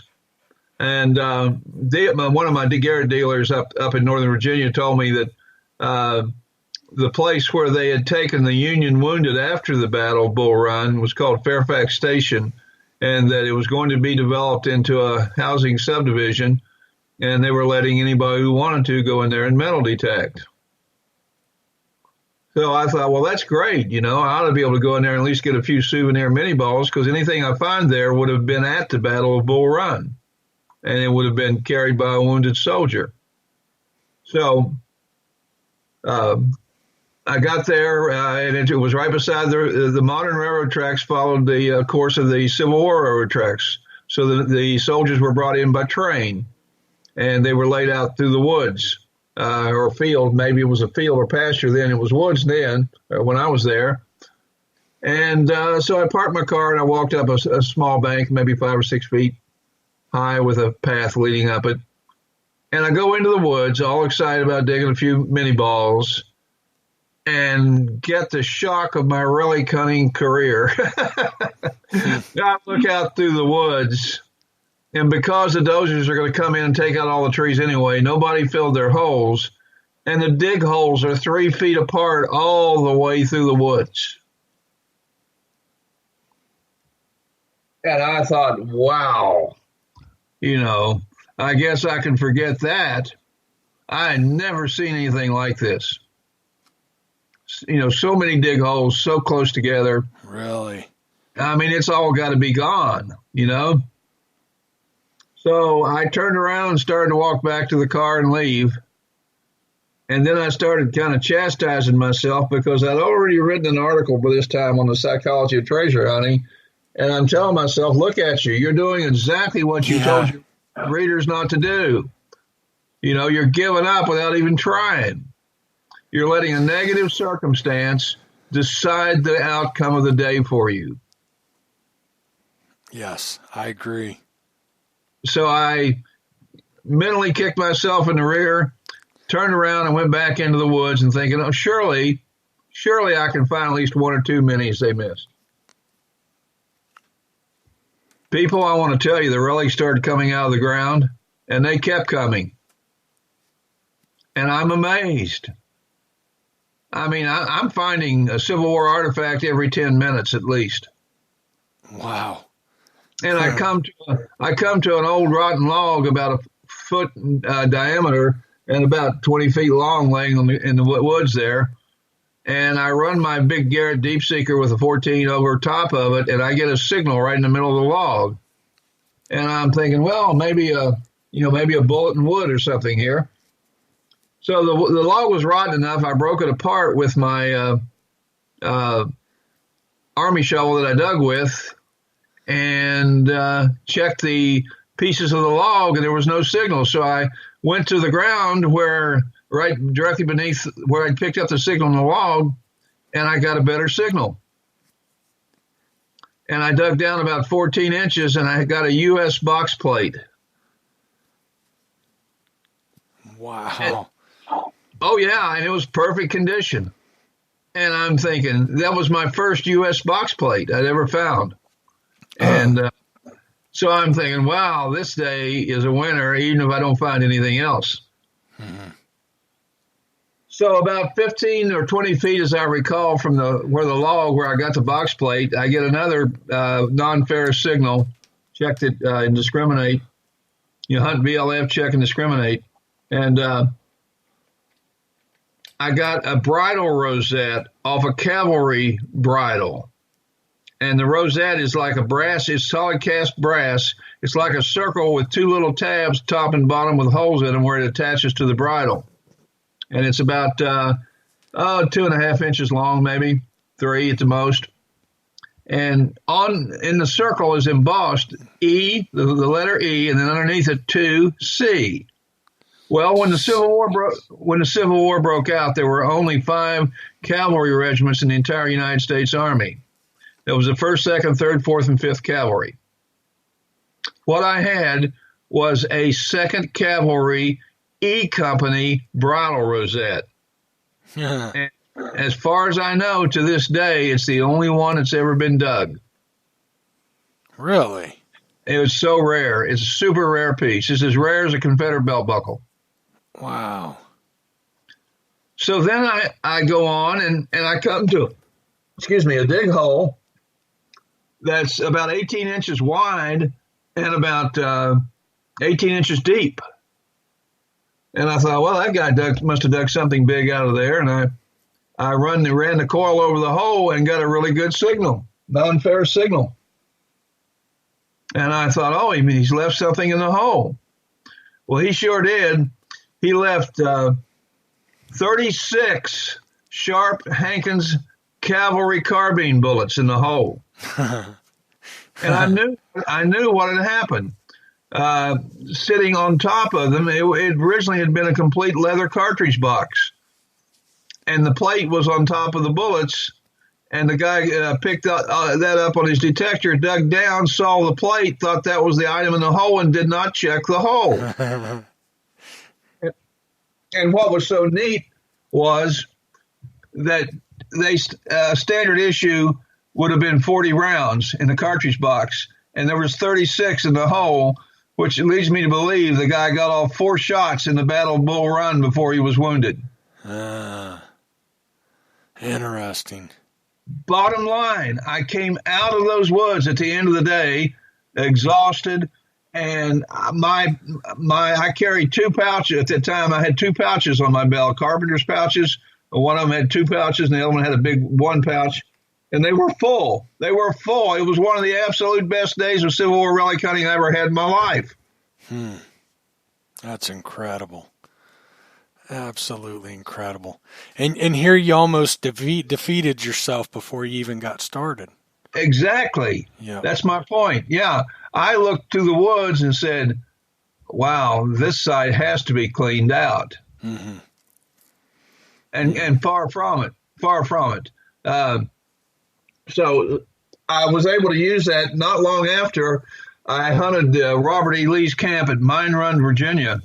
And it was almost the same thing. There was dig holes all across the top of the hill where he camped.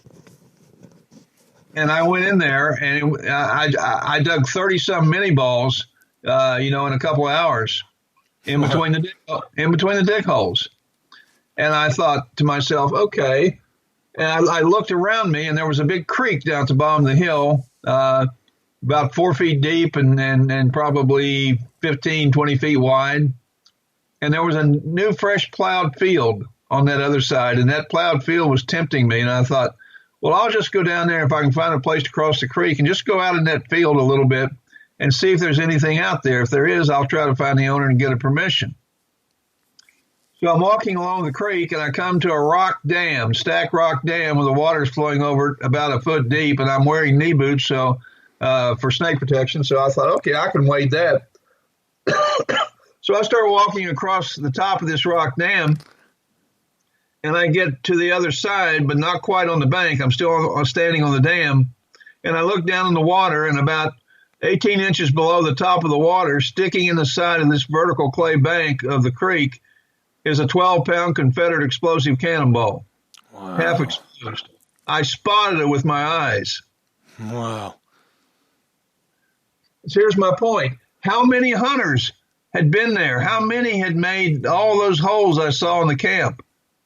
and to come out of there. And by the way, when I took the fuse out of it, it had a wood plug fuse, and the fuse they used was rolled up newspaper. It went through. Think of the wood plug like a cork with a hole in the center. Right. It's made out of hardwood, and they had rolled up a newspaper and inserted it in there, and that was to be the fuse. And the fuse had burned for about 1/4 of an inch and gone out. And I actually got it out intact, and I was able to unroll the newspaper and see enough print to realize it was a Richmond, Virginia newspaper. Oh, wow. How did that survive?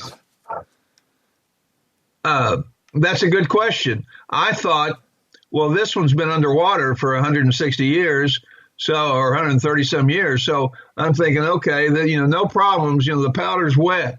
So I went home, or I went back to the motel, and I like I said, I worked the fuse out, the paper fuse out, and when I pulled the fuse, the shell started to bubble. It was dry inside. The powder was still dry. Oh. And that was the last time I tried to unload an artillery shell. I thought if I made that mistake, I don't need to be working on artillery shells. But I'll tell you what, I flushed out about 4 pounds of black powder, and I know I ruined that motel sink. I don't think they ever get the stains off. But anyway, the thing is, unexpected finds. I'm walking a trail at Port Hudson to a site I want to hunt, and my detector goes off, and I'm carrying it with a coil about 18 inches off the ground. And I thought, what in the world? Must be a soft drink can. And so I detect around my feet. I'm walking in a path made by relic hunters that's 6 inches deep and about 2 feet wide. That's how many relic hunters have come that way, that they made this rutted path. I can't find a signal on the ground, and I keep sweeping, and finally I bump the coil against this little brown stick sticking out of the ground about 24 inches long and kind of curvy like an S. And I thought, well, I'll get this stick out of the way because whatever I'm picking up is right underneath it. And then when I grabbed the stick, I realized it wasn't a stick. It was a Springfield rifle ramrod bent into the shape of an S, a mild S, not a severe S, and sticking out of the ground 24 inches. And how many relic hunters had walked by within inches of it and had never, ever found it? Wow. You see, so this thing of worked out sites, that can really defeat you. If you get it in your mind that this site is worked out and that there's nothing good left to be found, you can be beaten before you even start. Yeah, absolutely. Absolutely. I'll give you a quick break to, excuse me, guys. A quick break. I bring up that fairgrounds I used to hunt a lot because it taught me a lot. And so I find myself talking about it. And one of the things I learned from that site fits right into what we're talking about. And, I was less than 6 blocks from that fairgrounds, and I never went to it. It took me a couple years of living there before I even thought to go down there. And what actually happened, it was the fields were planted. I had nowhere to go, and I thought, okay, I'll go down to that old fairgrounds. I'm not going to find anything, but I am good about if I go somewhere, I'm going to give it my best. And we've all heard how much stuff I found out of that. It's not the best place I've ever hunted. It's not even where I got the most coins out of one site. It's just, it taught me so much. And there was such a wide range of stuff from early seeded coins up to, Roosevelts and stuff.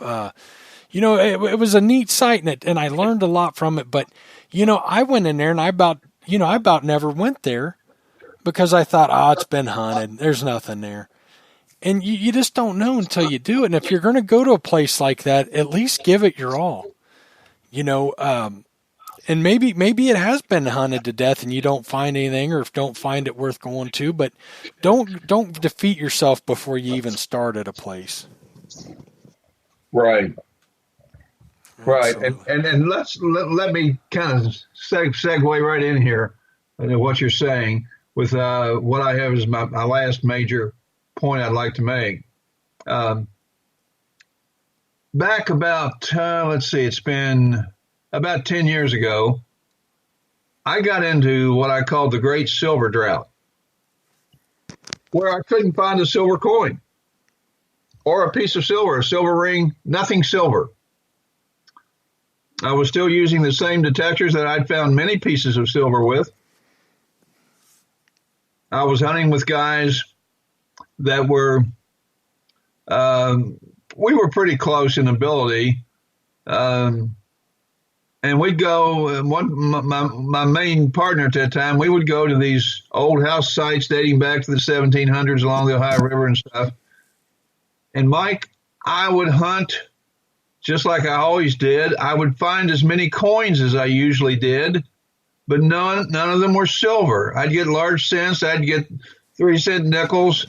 I'd get any coin that wasn't silver. And my buddy would find silver every time. Huh. Now, that's bad enough if, let's say, it happens 4 or 5 times in a row. I went a full 2 years without being able to find a piece of silver. Weird. And like I said, my total number of coins did not decrease, but I could not find gold or silver. I couldn't find a gold ring, couldn't find a silver ring. If I found jewelry, it was junk jewelry. You know, and I just, it was a very, very frustrating period. And I joked and told people I'm trapped in the metal detecting twilight zone. So suddenly, after 2 years, I go to a site, one of the sites that had been really productive. I had found 3-cent silver pieces, Spanish cut silver, stuff like that before the drought, but had found nothing there in several times that I hunted it during that 2 years. Okay. So one day I go back, and lo and behold, I dig a quarter of a Spanish silver dollar, a cut silver. Oh, wow.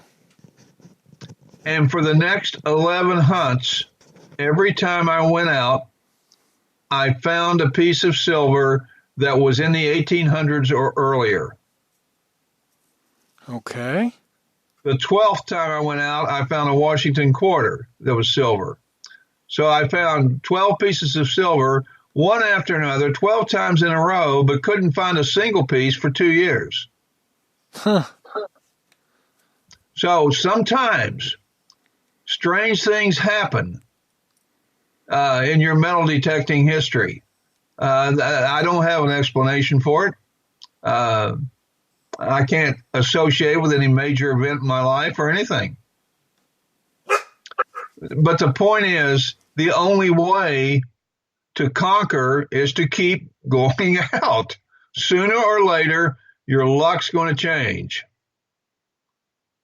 Sooner or later, you're going to find good stuff. But only if you keep on keeping on. So perseverance is a mental trait. It is something that is done by making choices. And a lot of people break and run really quick if things don't go their way. Like the guy that you ever go out with a guy, you've been on a site 15 minutes, he says, "There's nothing here, let's go."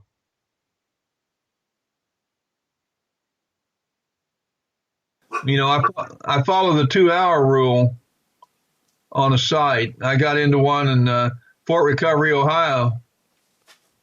Went looking for artifacts from St. Clair's defeat, the big one, the worst casualty battle the U.S. Army ever suffered.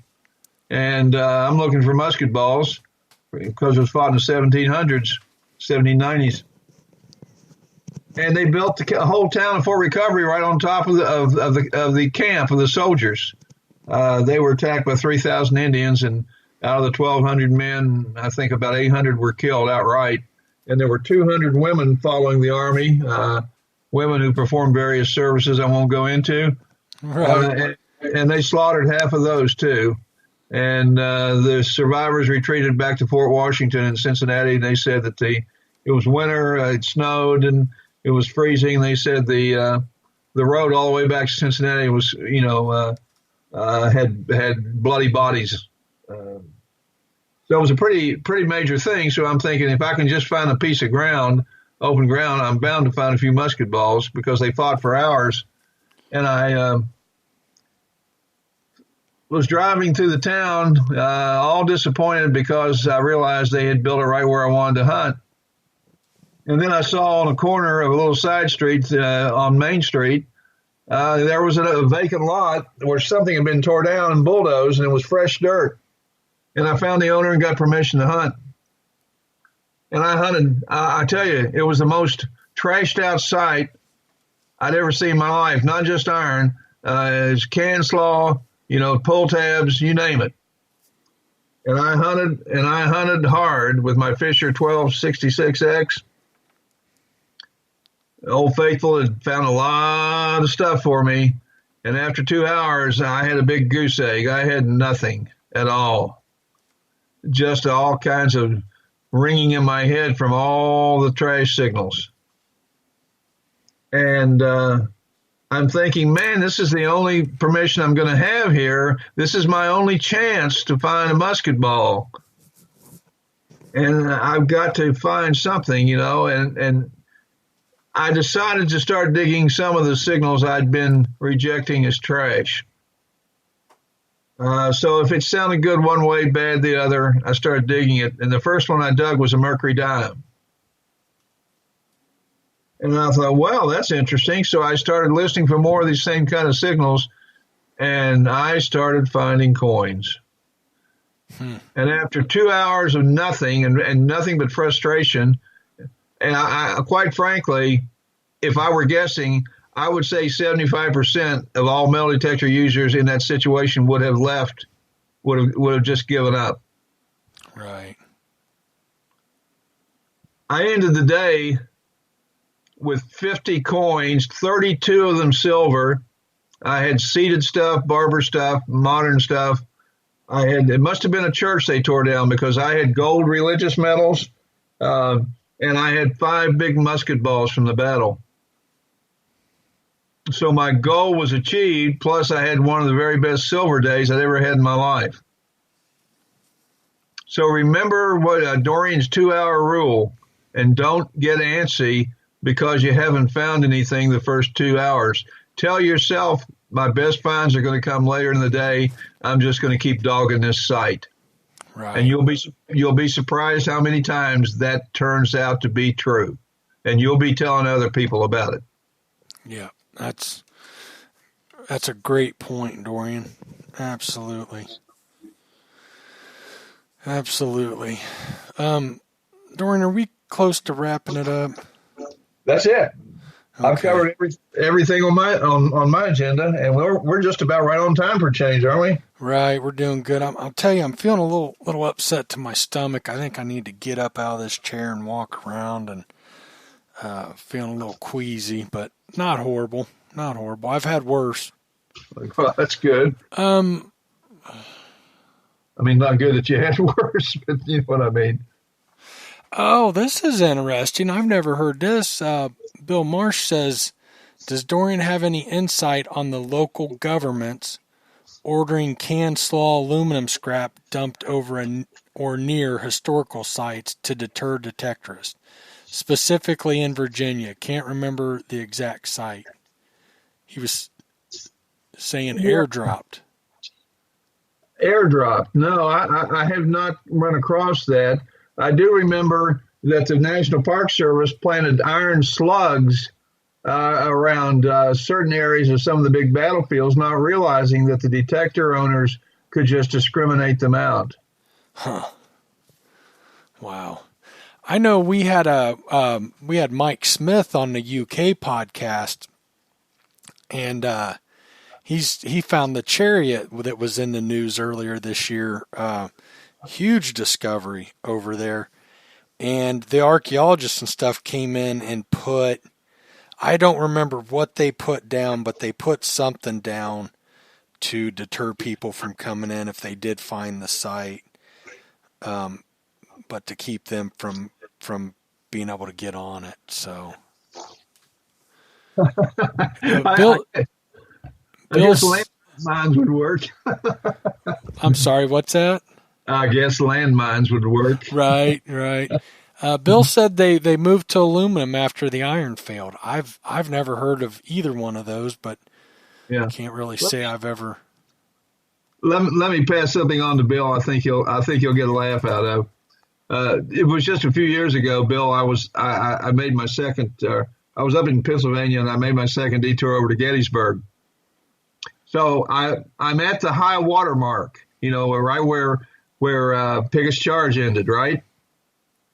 And of course, you can look right across in the distance, and you can see the park headquarters. It's right there. And you can see the Ranger cars parked around it, all that stuff. Right there at the high water mark, I counted over 50 holes that had been dug the night before by a relic hunter. Huh. Right in sight of the National Park headquarters at Gettysburg. Wow. Guy didn't fill his they were fresh dug. He hadn't filled his holes. And you thought, I thought this guy's got to be ex-special forces or something, because you got to be really brave or crazy to do that. Right. I think some people are so ignorant to the fact.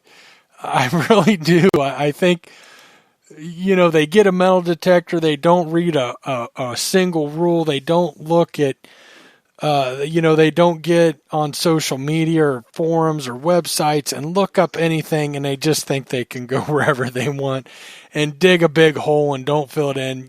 I mean, we've all ran into that person that's, out at a nice manicured park and just digging up holes like he owns the place, and leaving them out and stuff. And I think sometimes it's really just ignorance. I really do.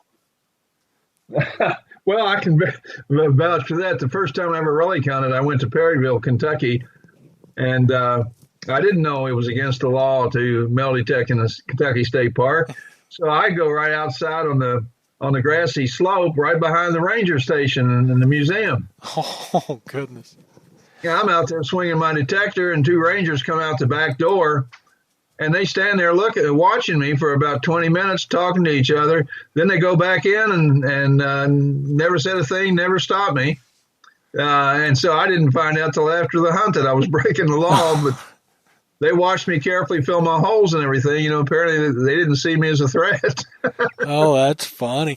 Well, I think things were a little bit different back then, though. Also, I mean, you didn't have the internet and you didn't have all this information. But nowadays, when you do it, if you go buy a detector now and you just go out metal detect, it's like buying your first gun and just going out and throwing some bullets in it and just firing it, road signs or something, don't know any better. Or, you gotta, no matter what you're doing, you need to do some research and figure it out.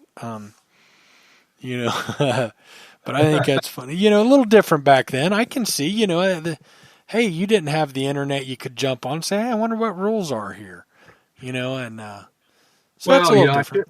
I could have gone to the museum and checked, and just but I was just green. That was my first relic hunt, and I found one mini ball and one canister shot that day.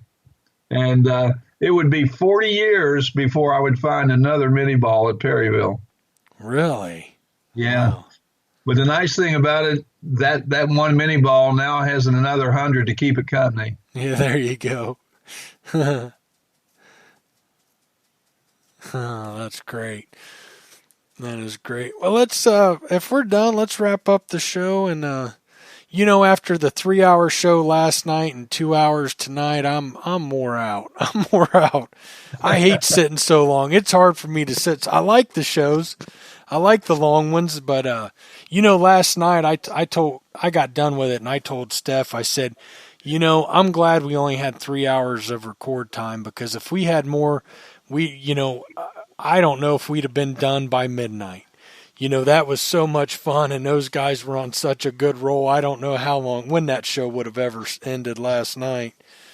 So, well, Mike, you better get ready for long hours when we do our little golden reunion here in a couple of weeks. Yeah, I'm looking forward to that. But that won't be just sitting. I'll get to move around and do some detecting. So that'd be a little different. This sitting here gets old. Gets old. Okay, everybody's home now, and we got through it. Another great one, Dorian. Absolutely great. Well, we covered a lot of ground. Yeah, we did. And hopefully some people will get some good information out and it'll help them along. Well, did any ever show up? I know we got. Oh yeah. We got some people in there tonight. Finally, we got some people in. So.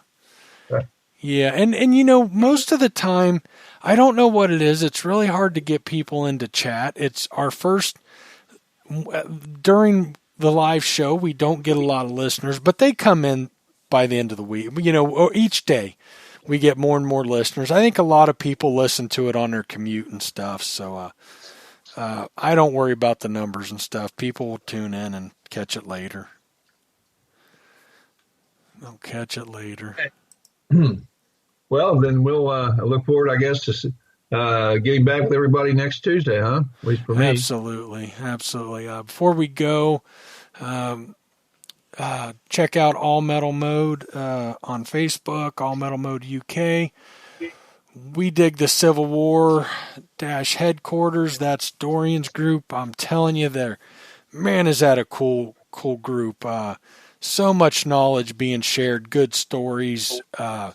The topics and responses really have some good, you don't see one-liners in there very much, or you get some really good discussion. Zero Discrimination on Facebook, and also Gypsy Zero Discrimination on YouTube. Girls Rock Metal Detecting, Ohio Relic Hunting, Dirt Pirates Detecting. Check them out. All right. Good night, everybody. Good night, Dorian. Good night.